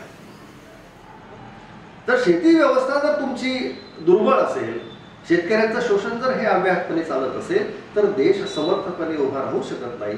ही भूमिका लोकहितवादींची राष्ट्रीय स्वरूपाची भूमिका आहे. ही भूमिका समजून घेण्याची गरज आहे. या भूमिकेच्या बद्दल नंतरच्या काळामध्ये फारसं कोणी बोलण्याचं मला दिसत नाही. आणि त्यामध्ये मग त्यांनी जी काही मांडणी केली त्याच्यामध्ये हा सुद्धा एक विचार होता की शेतकरी वाचला तरच देश वाचेल असे म्हणणारे लोकहितवादी आपल्याला त्या काळामध्ये दिसतात. म्हणजे हा जो काही विचार आहे हा विचार जर आपण एका व्यापक परिप्रेक्षामध्ये जर पाहिला तर काय दिसतं आपल्याला शेतकरी वाचला तर देश वाचेल. म्हणजे शेतकरी आणि कष्टकरी हेच व्यवस्थेचे केंद्रबिंदू आहेत. हे नंतरच्या काळात जे महात्मा गांधींनी मांडलं किंवा लोकहितवादींचे जे काही समकालीन होते महात्मा ज्योतिराव फुले हे हीच मांडणी करत होते. त्याचबरोबर बाबासाहेब आंबेडकरांचे सुद्धा शेती व्यवस्थेच्या बद्दलचे जे काही विचार आहेत त्याचा जरी सांधा आपण याच्याशी जोडला तरी आपल्याला लोकहितवादींच्या विचारातली जी काही आधुनिकता आहे ही प्रामुख्याने लक्षात येऊ शकेल. म्हणजे एकाच वेळेला सामाजिक परिवर्तनाच्या संदर्भात बोलणारे लोकहितवादी शेती परिवर्तनाच्या बद्दल किंवा अर्थव्यवस्थेच्या बद्दल सुद्धा काही भाकीत करत असताना काही महत्त्वाच्या गोष्टी सांगत असताना आपल्याला दिसतात. याचबरोबर आपल्याला असं दिसेल की दादाभाई नौरोजी असतील. म्हणजे हा जो काही कालखंड आहे हा अतिशय ऊर्ध्वस्वर अशा स्वरूपाचा कालखंड आहे. खरं म्हणजे या लोकांचा एक विषय दुसरा असा आहे की ब्रिटिश या ठिकाणी आलेले ते आपल्यावरती उपकार करण्यासाठी आलेले आहेत अशी या स्वरूपाची एक धारणा या सगळ्या सुधारक लोकांची आहे. आणि कदाचित याचं ओझं सुद्धा त्यांच्या मनावर असण्याची शक्यता आहे की इंग्रज या ठिकाणी आले नसते किंवा या ठिकाणी ही विद्यापीठं सुरू झाली नसती तर हे नवीन विचार आपल्याला मिळाले नसते आणि भारतामध्ये जे काही काय म्हणतात की पारंपरिक अशा स्वरूपाचा समाज आहे त्या समाजाला पुढे नेण्याची जी काही प्रक्रिया आहे ती आपल्याला सुरू करता आली नसती. या विचारांचं एक ओझं आणि हे जे सगळं झालं कुणामुळे झालं ते इंग्रजांमुळे झालं. या विचारांचं एक दडपण सुद्धा या काळातल्या ह्या विचारवंतांवरती असल्याचं आपल्याला दिसतं. त्याच्यामध्ये दादाभाई नौरोजी हे प्रामुख्याने आपल्याला दिसते. परंतु त्याचबरोबर आर्थिक निस्सरणाचा त्यांनी जो सिद्धांत मांडलेला आहे मी वैचारिक लेखन म्हणत असताना त्याच्यामध्ये अर्थशास्त्रीय लेखन त्याच्यामध्ये राजकीय लेखन आणि त्यामध्ये कधी मुक्त चिंतनात्मक अशा स्वरूपाचं केलेलं लेखन या सगळ्याचा अंतर्भाव त्याच्यामध्ये होतो. आर्थिक निस्सरणाचा सिद्धांत हा बहुतेक सगळ्या लोकांना माहिती असलेला अशा स्वरूपाचा सिद्धांत आहे की ब्रिटिश या देशामधनं दर वर्षाला एवढी लूट करून देतात की गझनीचा मोहम्मद त्यांनी ज्या अनेक स्वाऱ्या भारतावरती केल्या आणि भारतामधनं जी लूट नेली त्यापेक्षा ही एका वर्षातली लूट ही कितीतरी पट अधिक आहे अशा स्वरूपाचा सिद्धांत दादाभाई नौरोजींनी त्या काळामध्ये मांडलेला आहे.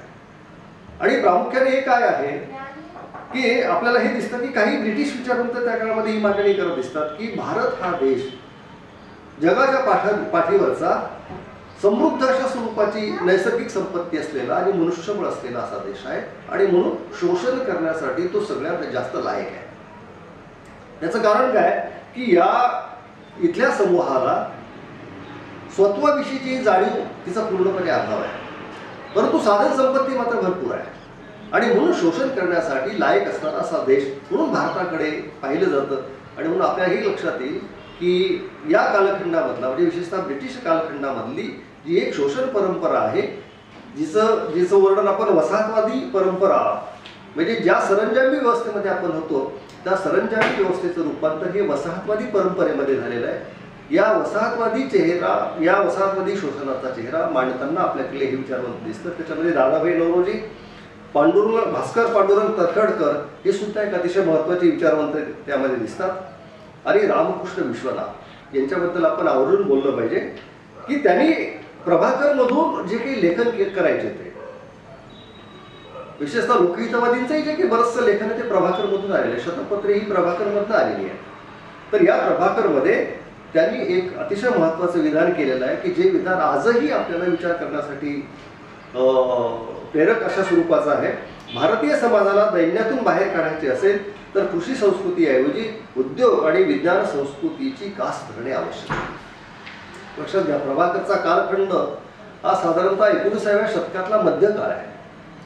या काळामध्ये रामकृष्ण विश्वनाथ नावाचे जे काही समाज सुधारक आहे ते शेती व्यवस्थेतून बाहेर पडून आपल्याला उद्योगांकडे गेल्याशिवाय आपल्या समाजाची सुधारणा होणार नाही अशा स्वरूपाचे विचार मांडतात असताना आपल्याला दिसतात.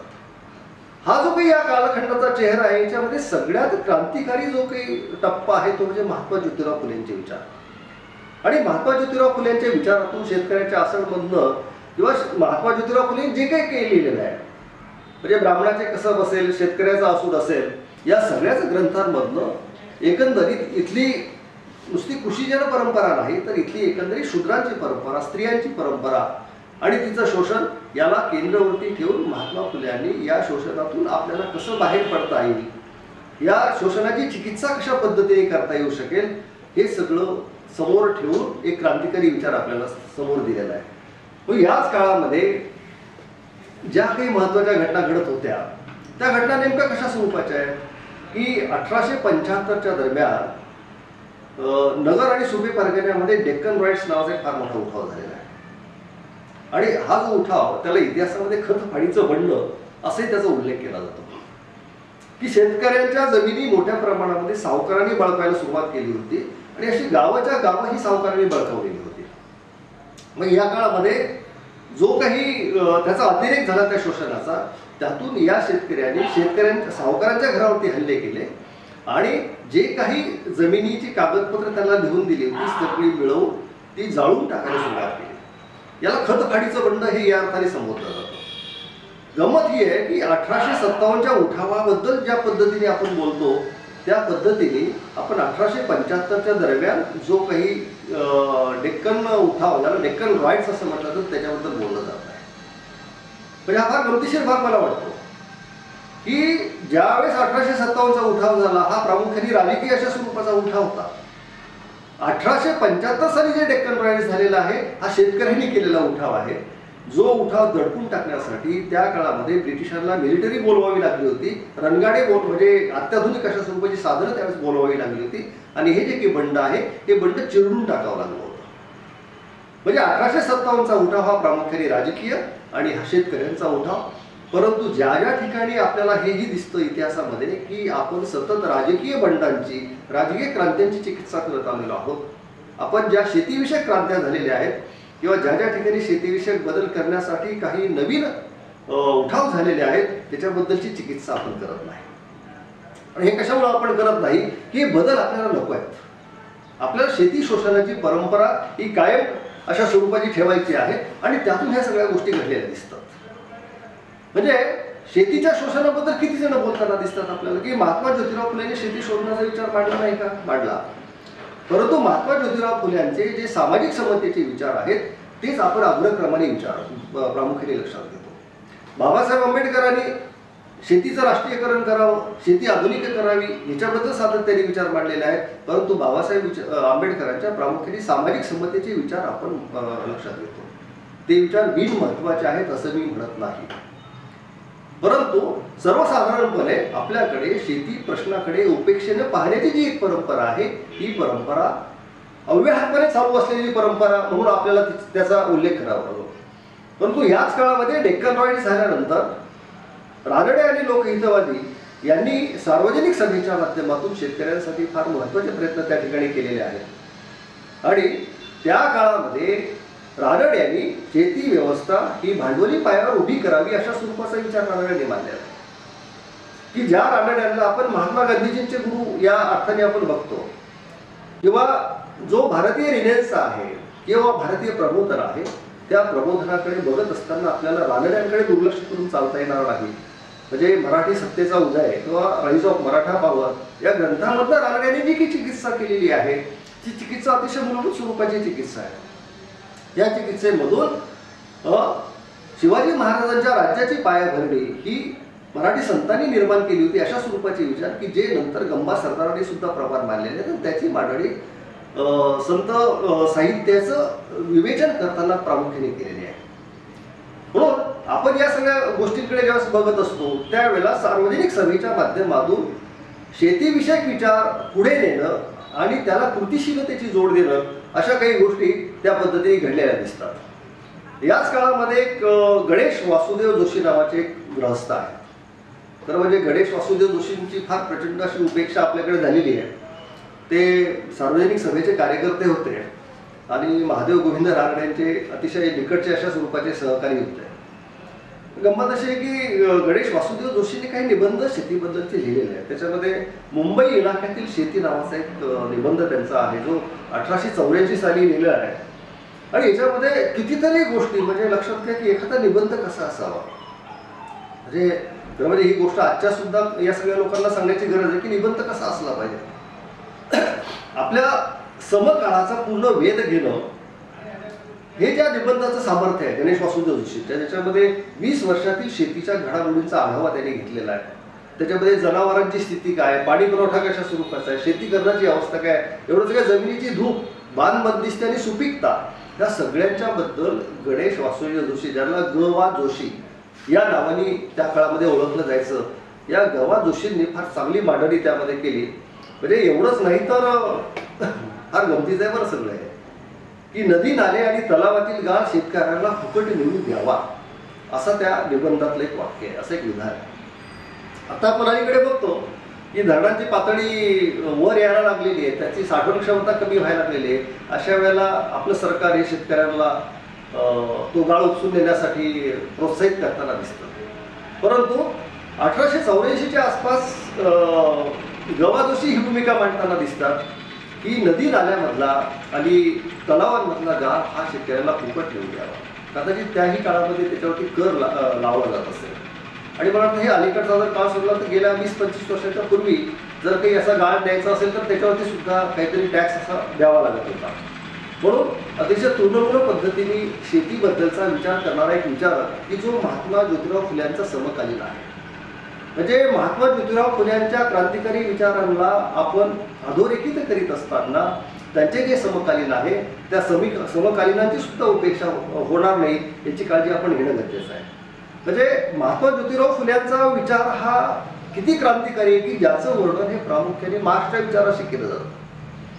की जी एक वर्ग सिद्धांताची थिअरी असेल किंवा ऐतिहासिक भौतिकवाद असेल जो कार्ल मार्क्सने मांडलेला होता, तशाच पद्धतीची एक नवीन आधुनिक अशा स्वरूपाची विचार प्रणाली महात्मा ज्योतिराव फुल्यांनी निर्माण केली की जिचाही पाया हा भौतिकवादी अशा स्वरूपाचा आहे. आणि त्याच्यामध्ये मग जो काही आपला या ठिकाणचा पूर्व परंपरेचा वारसा असेल तो अतिशय काय म्हणते निष्ठुरपणाने खरवडून काढण्याची क्षमता ही महात्मा ज्योतिराव फुल्यांमध्ये होती. आणि म्हणूनच आपल्याला असं दिसतं की महात्मा ज्योतिराव फुल्यांचं लेखन हे याच समाज सुधारकांच्या काळातलं जरी असलं तरी त्याच्यामधलं एक वैशिष्ट्य ह्यांच्यापेक्षा वेगळं असं आहे की हे एक समग्र लक्षी अशा स्वरूपाचं विवेचन महात्मा ज्योतिराव फुल्यांच्या विचारांमधून आपल्याला दिसतं. म्हणून कृषी ग्राम व्यवस्थेचं अतिशय साक्षेपी विवेचन किंवा तो आणि नैतिकता, कृषी जनव्यवस्था आणि अर्थव्यवस्था, कृषी जनव्यवस्था आणि आधुनिकता, कृषी जनव्यवस्था आणि राष्ट्र, कृषी जनव्यवस्था आणि सरकार, म्हणजे सत्ता तुझी राणीबाई हिंदुस्थानी जागृत नाही डोळे उघडून पाही, हे शिवाजीचा पोवाडा जो काही आहे त्याच्यामध्ये त्यांनी केलेली जी की मांडणी ती आपल्याला दिसेल. किंवा ब्राह्मणाच्या कसं याच्यामध्ये महात्मा ज्योतिराव फुलेंनी जी मांडणी केलेली आहे त्याच्यामध्ये फक्त ते ब्राह्मणी व्यवस्थेला दोष देतात अशातला भाग नाही. सरकारने सुद्धा शेतकऱ्यांना कशा पद्धतीच्या सुविधा दिल्या पाहिजेत. खरं म्हणजे शेतकऱ्याचा असूड हा भारतीय शेतकऱ्याचा धर्मग्रंथ मानावा लागेल इतका महत्त्वाचा ग्रंथ आहे. या शेतकऱ्याच्या असूडचं जरी आपण नीट पद्धतीनं जर आकलन करून घेतलं तरी आजचे प्रश्न सोडवण्यासाठी सुद्धा आपल्याला आवश्यक स्वरूपाची परिस्थिती निर्माण होऊ शकते. म्हणजे शेतकऱ्याच्या असूडमध्ये केलेलं शेती व्यवस्थेचं वर्णन आणि आजचा शेतकरी यांचा जर आपण जरी विचार केला तर परिस्थिती तुलनात्मक दृष्ट्या फारशी बदललेली नाही हे आपल्या लक्षात येईल. मित्रहो, हा जो काही एकंदरीत वैचारिक लेखनामधनं आलेला विचारांचा प्रवाह आहे हा पुढे सुद्धा फार बळकटपणाने आपल्याकडे प्रवाही होताना दिसतो. सावित्रीबाई फुल्यांची प्रामुख्याने जी काही विचारांची परंपरा आहे ती महात्मा ज्योतिराव फुल्यांना जोडून असणारी आहे. सावित्रीबाई फुल्यांनी गद्यलेखन फारसं केलेलं नाही, परंतु सावित्रीबाई फुल्यांनी काव्य फुले हा जो की ग्रंथ लिहिलेला आहे, आपलं कविता लिहिलेल्या आहेत, त्याच्यासोबतच सावित्रीबाईंनी महात्मा ज्योतिराव फुल्यांना लिहिलेली काही पत्र आहेत ती अतिशय महत्त्वाची पत्र आहेत. आणि दुष्काळामध्ये जी काही पत्र लिहिली आहेत त्यांनी त्याच्यामध्ये इथल्या शेतकऱ्याची चिंता, इथल्या जनावरांची चिंता करताना सावित्रीबाई दिसतात. याच कालखंडामध्ये ताराबाई शिंदे नावाच्या ज्या विचारक आहेत त्या बुलढाणा जिल्ह्यामध्ये कार्यरत होत्या. ताराबाई शिंदेच्याबद्दल फारसं माहिती आपल्याला सापडत नाही, परंतु ताराबाई शिंदे ह्या महात्मा ज्योतिराव फुल्यांच्या संस्कारातून वर आलेल्या, त्यांचा विचार पुढे नेणाऱ्या आणि पुन्हा आपल्या पातळीवरती एक मोठी वेगळी चिकित्सा मांडणाऱ्या अशा स्वरूपाच्या महिला सुधारक म्हणून आपल्याला त्यांच्याकडे बघावं लागेल. ताराबाई शिंदेने स्त्री पुरुष तुलना नावाचा जो ग्रंथ लिहिलेला तो अतिशय महत्त्वाचा आहे. कारण स्त्री पुरुष तुलना म्हणत असताना त्याचा शेतीशी काय संबंध येतो. तर तसं जर असेल तर शरद जोशींनी 1886च्या दरम्यान मला वाटतं चांदवडला एक फार मोठं महिला अधिवेशन भरवलं होतं आणि या महिला अधिवेशनामध्ये किंवा नंतरच्याही काळामध्ये स्त्रीच्या नावावरती शेतीचा सातबारा झाला पाहिजे ही भूमिका शरद जोशीने मांडलेली आहे.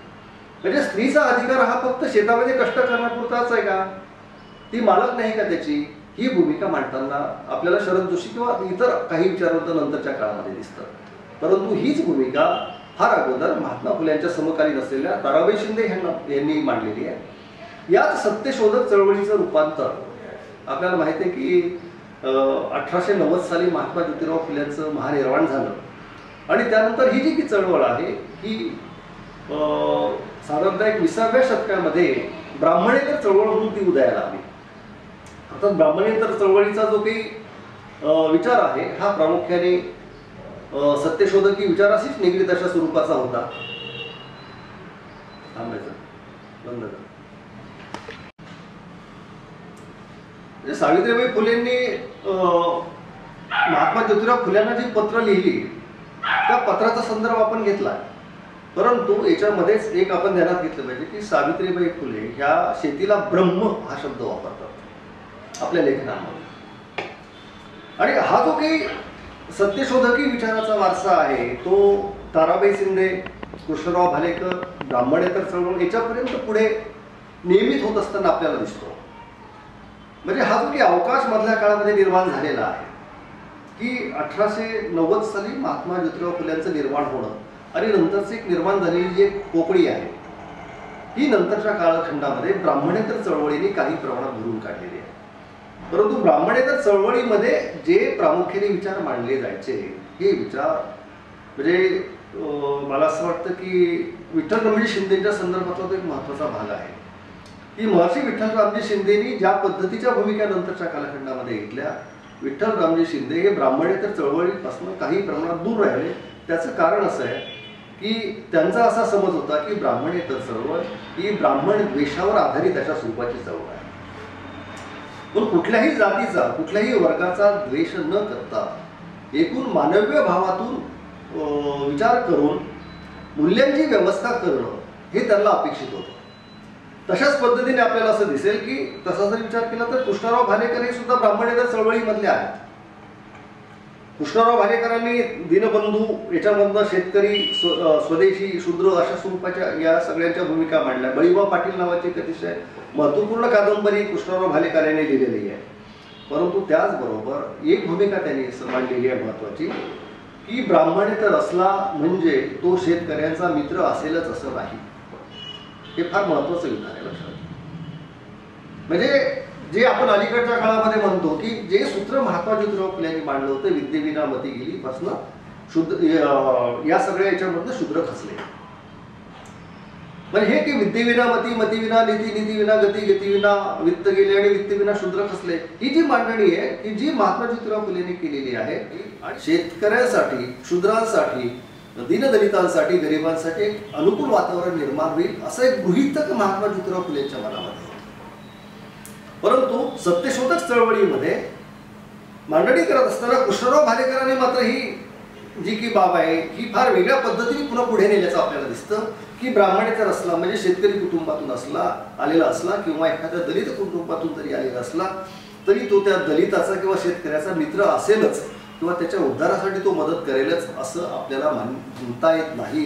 हा विचार मला अतिशय महत्त्वाचा वाटतो।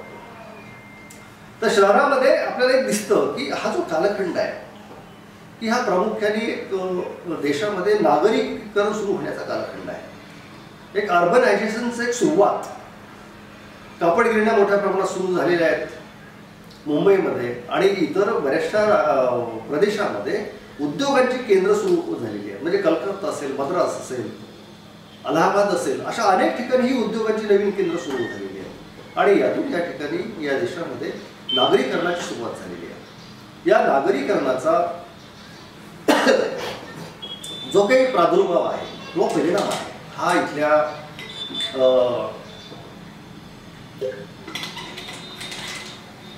समाज सुधारकांच्या विचारांवरती होऊ लागल्याचं आपल्याला दिसतं।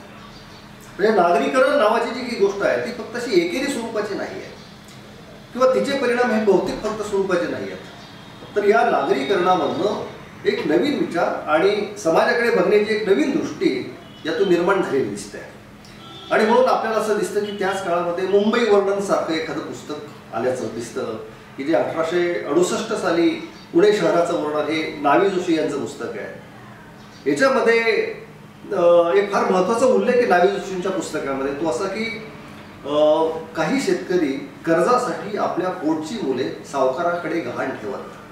बघा, फार महत्वाचा संदर्भ आहे हा. पुणे शहराचं वर्णन हे 1868 सालचं आहे, म्हणजे 1857चा उठाव संपल्यानंतर एक 11 वर्षानंतरची ही घटना आहे. यावरून शेतकऱ्यांची अवस्था कशी आहे बघा. कर्ज घेण्यासाठी आपली मुलं सावकारांकडे गहाण ठेवणं किंवा स्त्रियांना गहाण ठेवणं याचं वर्णन. आता ही जी सगळी माणसं आहेत ती त्या काळाची साक्षीदार आहेत.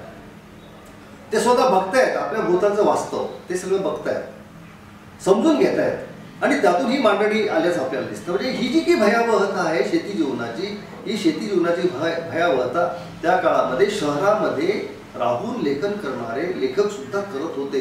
हा एक सगळ्यात महत्वाचा विशेष आहे त्याच्यामधला. म्हणजे गोविंद माडगावकरांनी मुंबईचं वर्णन जे केलेलं आहे, ही मुंबई कधीची आहे?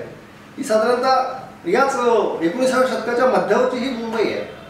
परंतु या मुंबईमधला शेतकरी, या मुंबईमधला कष्टकरी कसा आहे आणि त्याची शोषण करण्याची पद्धत या ठिकाणी कशी आहे याची सुद्धा मांडणी माडगावकरांनी आणि नावी जोशींनी पुणे शहराचे वर्णन याच्याकडून हे एकच वाक्य मी जे तुम्हाला सांगितलं की कर्जासाठी आपली मुलं गहाण ठेवणं, ह्याच्यावरनं एकंदरीत कृषी व्यवस्थेचं आपल्या समाज व्यवस्थेमध्ये असणारं स्थान हे ध्यानात येतं. नंतरचा जो कालखंड आहे त्याच्यामधला महत्वाचा की आपण लोकमान्य टिळकांच्या बद्दल बोलत असतो.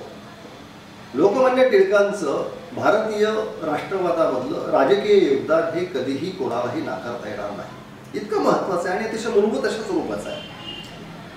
म्हणजे शेतीची व्यवस्था जर निकृष्ट झाली तर राष्ट्राची अवस्था निकृष्ट होते, अशा स्वरूपाची मांडणी केसरीमधल्या अनेक अग्रलेखांमधनं लोकमान्य टिळकांनी मांडलेली आहे. परंतु लोकमान्य टिळकांच्या विचारामधले काय म्हणतील त्याला आंतरविरोध ज्याला म्हणता येईल, हा आपल्याला साधारणतः नेहमीच त्यांचं समग्र लेखन वाचलं तर ध्यानात येतो. म्हणजे या लेखनामध्ये काय दिसतं, एका बाजूने ते शेती ही महत्वाची हे मानत असतातच. शेतकरी जर चांगला राहिला तर राष्ट्र चांगलं राहू शकेल ही भूमिका ते मांडत असतात. परंतु त्याच वेळेला लोकमान्य टिळक हे खोतशाहीचं सुद्धा समर्थन करत असतात. खोत म्हणजे त्यावेळेचे सावकार, सरंजामदार. म्हणजे थोडक्यात लोकमान्य टिळकांना शेती व्यवस्था हवी आहे, परंतु ती पारंपरिक चेहऱ्यामध्ये हवी आहे, असा एक निष्कर्ष नाईलाजाने आपल्याला त्याच्यामध्ये काढावा लागतो. म्हणजे खोतीच्या हक्कावर घाला अशा स्वरूपाचा एक जो अग्रलेख आहे, म्हणजे तो 6 भागामध्ये तो अग्रलेख त्यावेळेस केसरीमधनं आलेला आहे की जी खोतशाही आहे कोकणामध्ये ती नष्ट करायची आहे असं ब्रिटिशांनी ठरवलं. आणि ही ब्रिटिशांची भूमिका किती वाईट आहे ह्याच्याबद्दलची भूमिका ही लोकमान्य टिळकांनी त्याच्यामध्ये मांडलेली आहे. ते लोकमान्य टिळकांच्या राष्ट्रीय विचाराच्या बद्दल शंका उपस्थित न करता सुद्धा लोकमान्य टिळकांचे विचार हे आर्थिक संदर्भात आणि सामाजिक संदर्भात कशा स्वरूपाचे पारंपरिक होते हे सुद्धा समजून घेण्याची आपल्याला नितांत गरज आहे. लोकमान्य टिळकांचा कालखंड संपल्यानंतर गांधी युगाची सुरुवात होते. खरं म्हणजे गांधी युगाची सुरुवात ही 1915च्या आसपासच सुरुवात झालेली आहे, परंतु लोकमान्य टिळकांचा मृत्यू हा 1920 साली झाला आणि त्यानंतर गांधी युगाची सुरुवात झाली. गांधी युगाच्या बद्दल बोलत असताना खरं म्हणजे गांधी युग आणि किंवा महात्मा गांधी आणि शेती एक स्वतंत्रपणे कित्येक तास बोलण्याचा विषय आहे. हिंद स्वराज्य हा खरं म्हणजे गांधीजींचे एकंदरीत जे विचार आहेत त्याचा एक केंद्रबिंदू म्हणून त्या या छोट्याशा ग्रंथाकडे आपल्याला बघावं लागेल. परंतु एकच आपण लक्षात घेतलं पाहिजे की गांधीजींनी जी भूमिका मांडलेली आहे की या देशामधला जो सर्वात छोटा शेतकरी असेल त्याला जर न्याय मिळाला तरच हा देश नीटपणाने उभा राहू शकतो, ही भूमिका किंवा ब्रेन लेबर संदर्भामध्ये गांधीजींनी काही लेखन केलेलं आहे. हे अतिशय मूलभूत स्वरूपाचं लेखन आहे.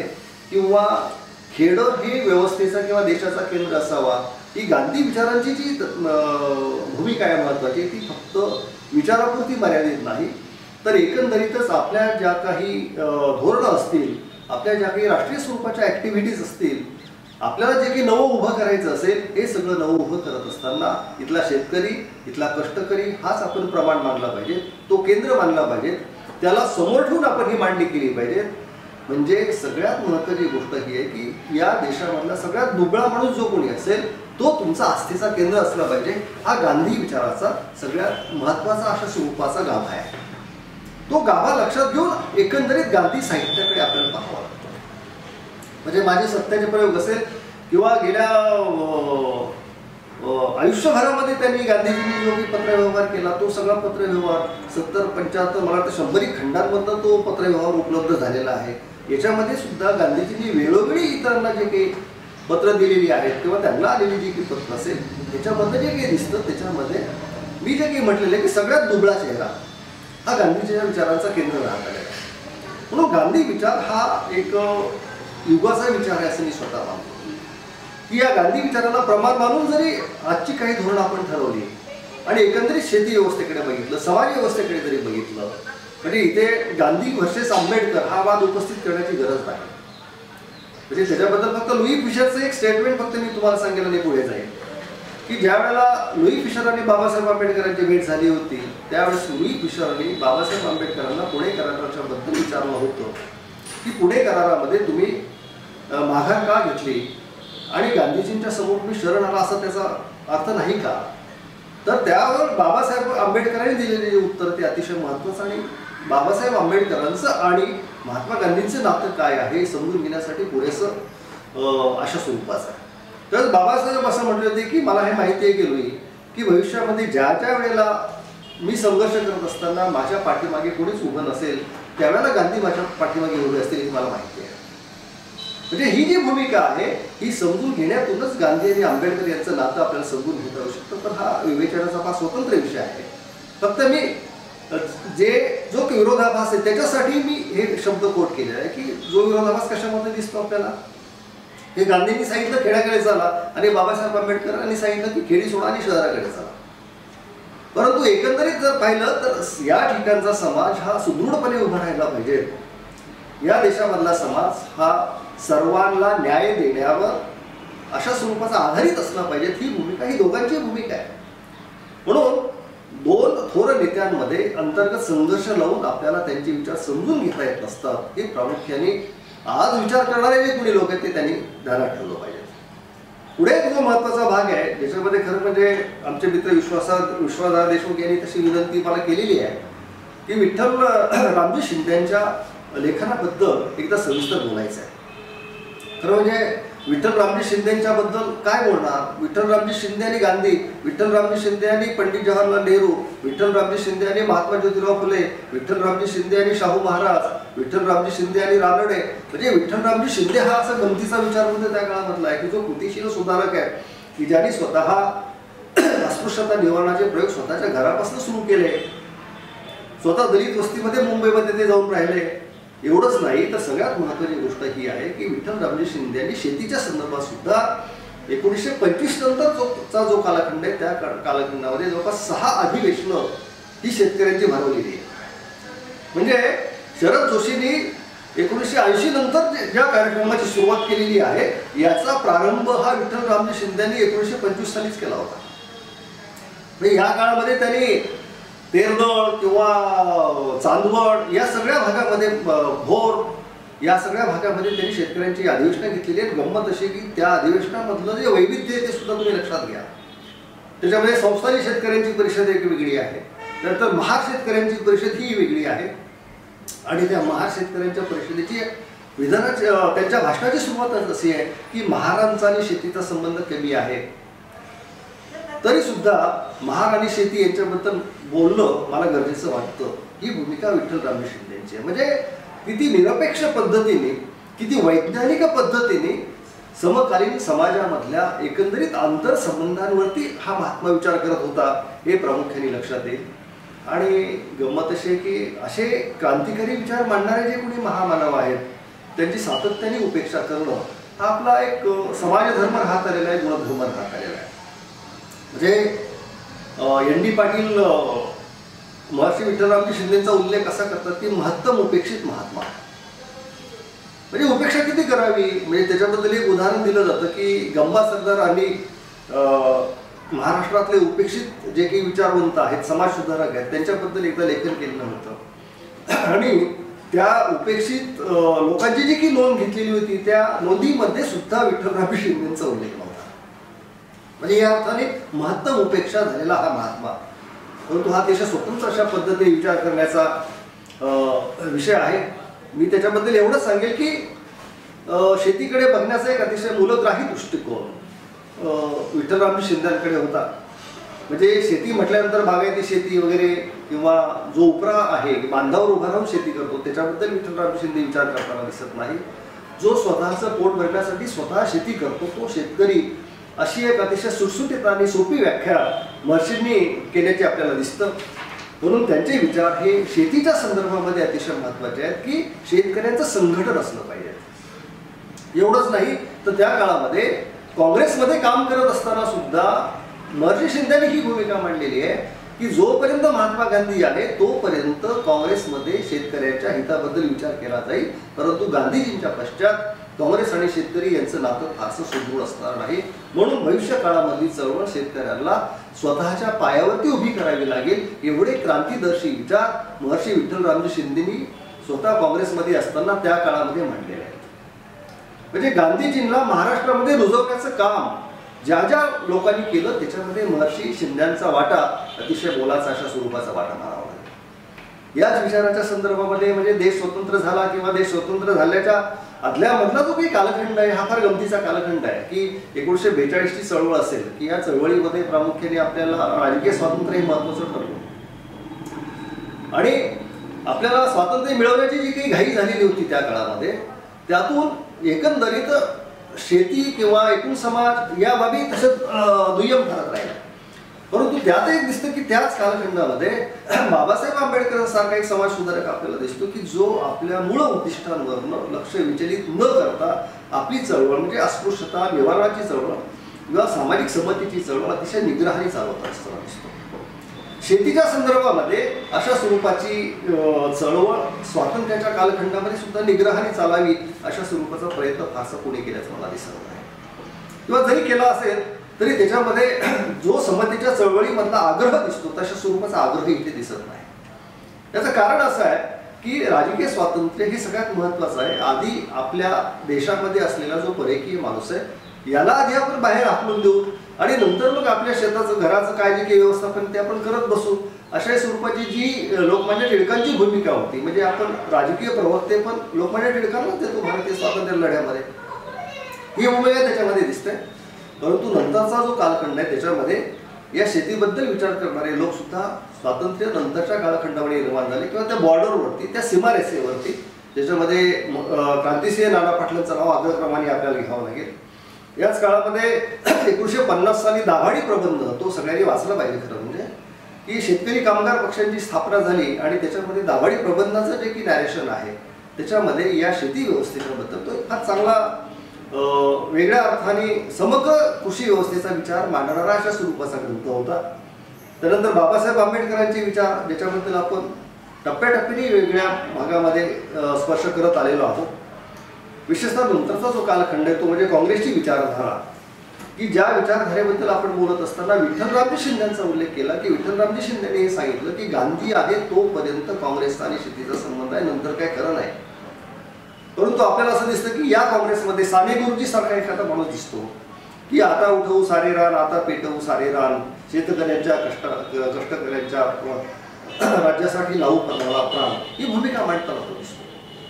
किंवा एकंदरीतच साने गुरुजींच्या विचारामध्ये असणारा जो अपार करुणेचा अशा स्वरूपाचा स्वर आहे हा सगळ्याच दीनदलितांना आणि दुबळ्यांना कवेत घेणारा अशा स्वरूपाचा आपल्याला दिसतो. समाजवादी चळवळीमध्ये सुद्धा हे दिसतं आपल्याला. नंतरच्या काळामध्ये सगळ्या चळवळी आहेत की देश स्वतंत्र झाला आणि हे जे की राजकीय विचार असेल हे राजकीय विचार वेगवेगळ्या पद्धतीने वेगवेगळ्या राजकीय मार्गावरनं वाटचाल करायला त्यांची सुरुवात झाली. म्हणजे समाजवादी विचार जे साने गुरुजी काँग्रेसमध्ये होते त्या साने गुरुजींच्या विचारातूनच आपल्याला नंतरच्या काळामध्ये नाथपै असतील, राममनोहर लोहिया असतील, जयप्रकाश नारायण असतील यांची एक विचारांची SM जोशी किंवा साम्यवाद्यांच्या पातळीवरती श्रीपाद अमृत डांगे असतील, M.N. रॉय ही एक विचारांची परंपरा या ठिकाणी आपल्याला सुरू झाल्याच्या दिसतं. परंतु या सगळ्यांमध्ये आपल्याला एक दिसेल की साम्यवादी चळवळ जी आहे त्या साम्यवादी चळवळीने प्रामुख्याने शेतीबद्दल एक नकारात्मक भूमिका सुरुवातीच्या काळात मांडलेली आहे. म्हणजे श्रीपाद अमृत डांगेंनी 12 भाषेमध्ये एक निरीक्षण नोंदवलेलं आहे आणि ते सगळ्यात महत्त्वाचं असं आहे की श्रीपाद अमृत डांगे ज्या मुंबईच्या कम्युनिस्ट चळवळीमधले निर्माते आणि त्याचे नेते होते त्या काळामध्ये पहिल्यांदा शिवाजी महाराजांचा फोटो हा कम्युनिस्ट कार्यालयामध्ये लावण्यात आला. नाहीतर याच्यापूर्वी काय व्हायचं की शिवाजी महाराज हे सरंजामदारी शेतकऱ्यांचे राजे या भूमिकेत त्यांच्याकडे बघितलं जायचं. म्हणजे अशा स्वरूपाची एक मर्यादित आणि संकुचित किंवा ज्याला म्हणता येईल की पोथीनिष्ठ अशा स्वरूपाची भूमिका ही साम्यवादी चळवळीमध्ये असल्याचं दिसतं.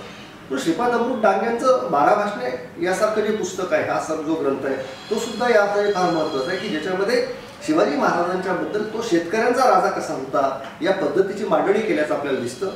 यशवंतराव चव्हाणांच्या सह्याद्रीच्या वारेमधनं या सगळ्या गोष्टींचं निरूपण फार वेगळ्या पद्धतीने आल्याचं दिसतं. मित्रहो, खरं म्हणजे हा जो काही विचारांचा परिप्रेक्ष्य फार मोठा आहे की ज्यावेळेला आपण या ठिकाणी प्रबोधनाची परंपरा, विचारवंतांची परंपरा आणि या सगळ्या लोकांनी शेती व्यवस्थेबद्दल, शेतकऱ्यांच्या बद्दल, शूद्रांच्या बद्दल, महिलांच्या बद्दल ज्या ज्या काही विचारांची मांडणी केलेली आहे त्याचा जो काही व्यापक अशा स्वरूपाचा पट आहे तो इतका दीर्घ स्वरूपाचा आहे. खरं म्हणजे मला बरेचदा असं वाटतं की आज आपण विचाराच्या ज्या काही एका टप्प्यावर आहोत तो टप्पा म्हणजे या मंडळीने जे काही विचार केलेले आहेत, म्हणजे अगदी मी जे संदर्भ तुम्हाला सांगितले ताराबाई शिंद्यांपासून अगदी लीळा चरित्रांपासून आपण त्याची सुरुवात करूया किंवा त्याच्याही पाठीमागे थोडंसं जाते आपल्याला. तर ही जी काही आधुनिकता आहे विचाराची, ही आधुनिकता ज्या टप्प्यावरती आपण आहोत त्या टप्प्यावर उभे असताना या आधुनिक विचारामधनं निर्माण झालेल्या ज्या काही नवीन परंपरा आहे या परंपरांमधनं इथले सगळे प्रश्न सुटलेत का, हा एक खरं म्हणजे आपणच आपल्याला विचारण्यासारखा प्रश्न आहे. नंतरच्या काळामध्ये आपण जर विचार केला तर ग्रामीण साहित्य चळवळीची सुरुवात यादव, प्रारंभ मोराडे, भास्कर चंद्रशिव, नागनाथ कोत्तापल्ले यासारख्या मंडळींनी त्या काळामध्ये केली आणि त्यातून एक असं दिसतं आपल्याला की एक विचार करणारा जो नवीन वर्ग आहे की जो खेड्यापाड्यांमधनं महाविद्यालयांमध्ये आलेला आहे आणि जो काही ते लिहू पाहतोय, जो काही नवीन विचार मांडू पाहतोय आपल्या कथा, कवितेमधनं, कादंबऱ्यांमधनं, या लोकांना बळ देण्याचं काम या ग्रामीण साहित्य चळवळी या काळात केलं हे माझं स्पष्ट मत आहे. काही लोकांचं मत अत्यंत नकारात्मक अशा स्वरूपाचं आहे, परंतु तिच्या मर्यादा सुद्धा त्या होत्याच. म्हणजे मला स्वतःला आठवतं की माजलगावला ज्या वेळेला ग्रामीण साहित्य संमेलन होतं त्यावेळेला ज्यावेळेस दिंडी निघाली त्यावेळेस मी, इंद्रजित भालेराव, आम्ही सगळेजण एम एला शिकणारे विद्यार्थी होतो आणि ती जी काही दिंडी निघाली होती त्या कमानीवरती महात्मा ज्योतिराव फुलेंचा फोटो लावलेला होता. त्या फोटोला पुष्पहार अर्पण करायचा होता. दिंडी आल्यानंतर त्या फोटोला पुष्पहार अर्पण करताना त्या महात्मा ज्योतिराव फुलेंच्या फोटोपर्यंत आनंद यादवचे हात पुरले नाही. यावर कुठेतरी छानपैकी कॉमेंट केली होती की महात्मा ज्योतिराव फुल्यांपर्यंत आपले हात अजून पोहोचायचे आहेत. म्हणजे ही सुद्धा एक समजून घेण्याची एक पद्धत असते आणि यातून आपल्यामध्ये काही जे काही महत्त्वाचे बदल असतात ते आपण करून घ्यायचे असतात. परंतु ही ग्रामीण साहित्याची चळवळ जरी तूर्त बाजूला ठेवली तरी त्याच्या दरम्यानच्या काळामध्ये जे काही लेखक सृजनशील लेखन करत होते, म्हणजे कथा, कादंबरी आणि कविता अशा स्वरूपाचं लेखन करत होते, अशा लेखकांनी सुद्धा वेगळ्या पद्धतीने वैचारिक लेखन केलेलं आहे आणि त्या वैचारिक लेखनाबद्दल ही मांडणी केलेली आहे. याच्यामध्ये बोलता बोलता एक महत्त्वाचा उल्लेख राहून गेला तो म्हणजे त्रिना अत्र्यांचा गाववाडा. त्रिना अत्र्यांचा गाववाडा हा साधारणतः 19व्या शतकाच्या 20व्या शतकाच्या पूर्वार्धामध्ये आलेला हा ग्रंथ आहे. 1927-28 वगैरे हा त्याचा एक कालखंड असावा. परंतु या ठिकाणी जे काही आधुनिकीकरणाची प्रक्रिया सुरू झाली, या आधुनिकीकरणाच्या प्रक्रियेमधून या ठिकाणच्या ग्रामव्यवस्थेमध्ये कशा स्वरूपाचे बदल झाले, इथली अलुतेदारी आणि बलुतेदारी व्यवस्था, इथली कृषीजन व्यवस्था कशा स्वरूपाने, कशा पद्धतीने मोडकळीस येत आहे किंवा त्याच्यामध्ये कुठले बदल घडत आहेत याबद्दलची खूप मांडणी करणारा, अतिशय साधारण अशा स्वरूपाची मांडणी करणारा हा अत्र्यांचा ग्रंथ होता. तो मी याच्याशी जोडून घेतो की हा जो की लेखक आहे आधुनिक काळातला, साधारणतः 1970च्या नंतरच्या कालखंडामध्ये या खेड्यामधली एक पिढी शेतकरी कुटुंबातली ही शहरामध्ये येऊ लागलेली आहे आणि त्यांनी शिक्षण घ्यायला सुरुवात केली. जसं आपण दलित साहित्याच्या बद्दल बोलतो की दलितांच्या झोपडीमध्ये अक्षर आली आणि दलित साहित्याची क्रांती झाली, त्याच पद्धतीने या ग्रामीण साहित्याबद्दल, म्हणजे मुळात ग्रामीण साहित्य हा शब्द मला पण खूप ढोबळ वाटतो.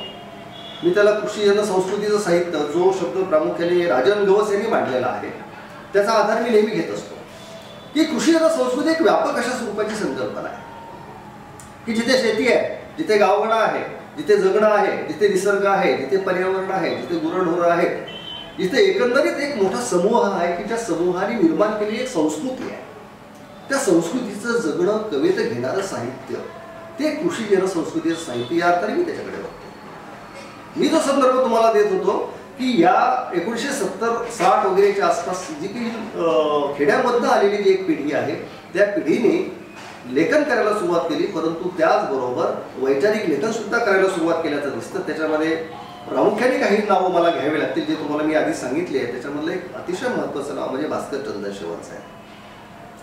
म्हणजे भास्कर चंद्रशिवानी भूमी आणि भूमिका या आपल्या ग्रंथांमधून खरं म्हणजे प्रत्येक लेखकाने वाचावा अशा स्वरूपाचा हा ग्रंथ आहे. भूमी आणि भूमिकामध्ये काय नाही बघा ना तुम्ही, त्याची एकंदरीत जी काही काय म्हणते त्याला शूद्रातिशूद्रांचं जे काही लेखन आहे त्याची फ्रेम, तिची एक सैद्धांतिक चौकट म्हणून भूमी आणि भूमिका या लेखनाकडे आपल्याला बघावं लागेल.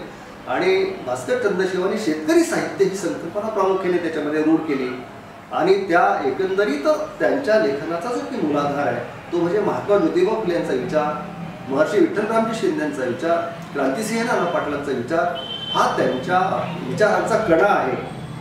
यानंतरच्या काळामध्ये आपल्याला दिसतं किंवा समकाळामध्ये रंगनाथ पठारे किंवा राजन गवस यांच्या लेखनामधून सुद्धा हे आलेलं आहे.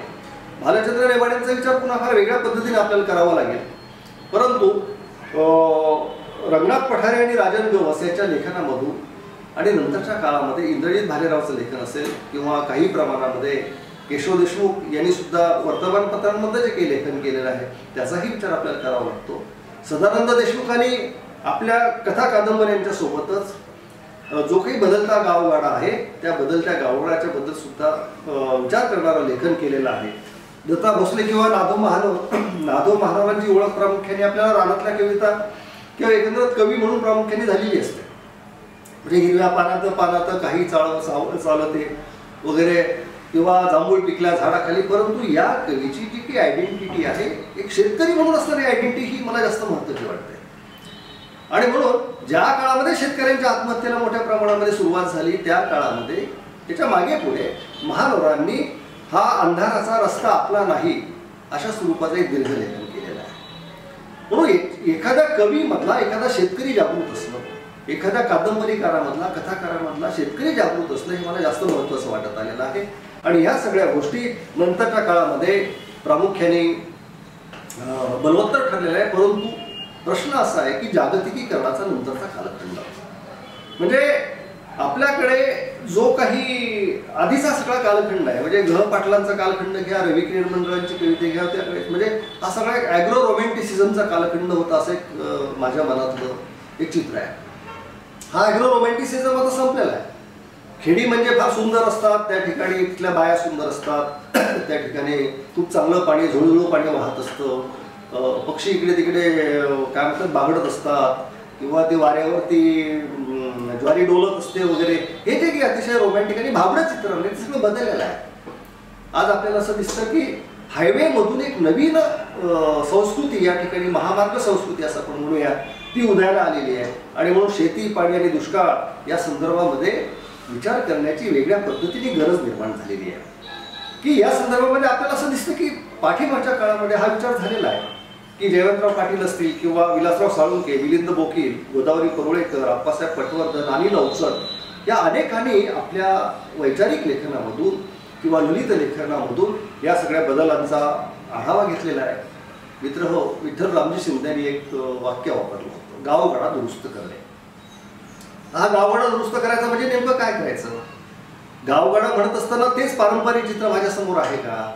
तुमच्या माझ्यासमोर आहे का ते चित्र? की गावगाडा म्हटल्यानंतर गावाच्या बाहेर सगळीकडे महार आहेत किंवा मातंग आहेत, मध्ये कुठेतरी पाटलांची गढी आहे, देशमुखांची गढी आहे आणि ह्या सगळ्यांच्या याच्यामध्ये गुलामगिरी नावाची एक व्यवस्था अस्तित्वात आलेली. हा गावगाडा आपल्याला अपेक्षित आहे.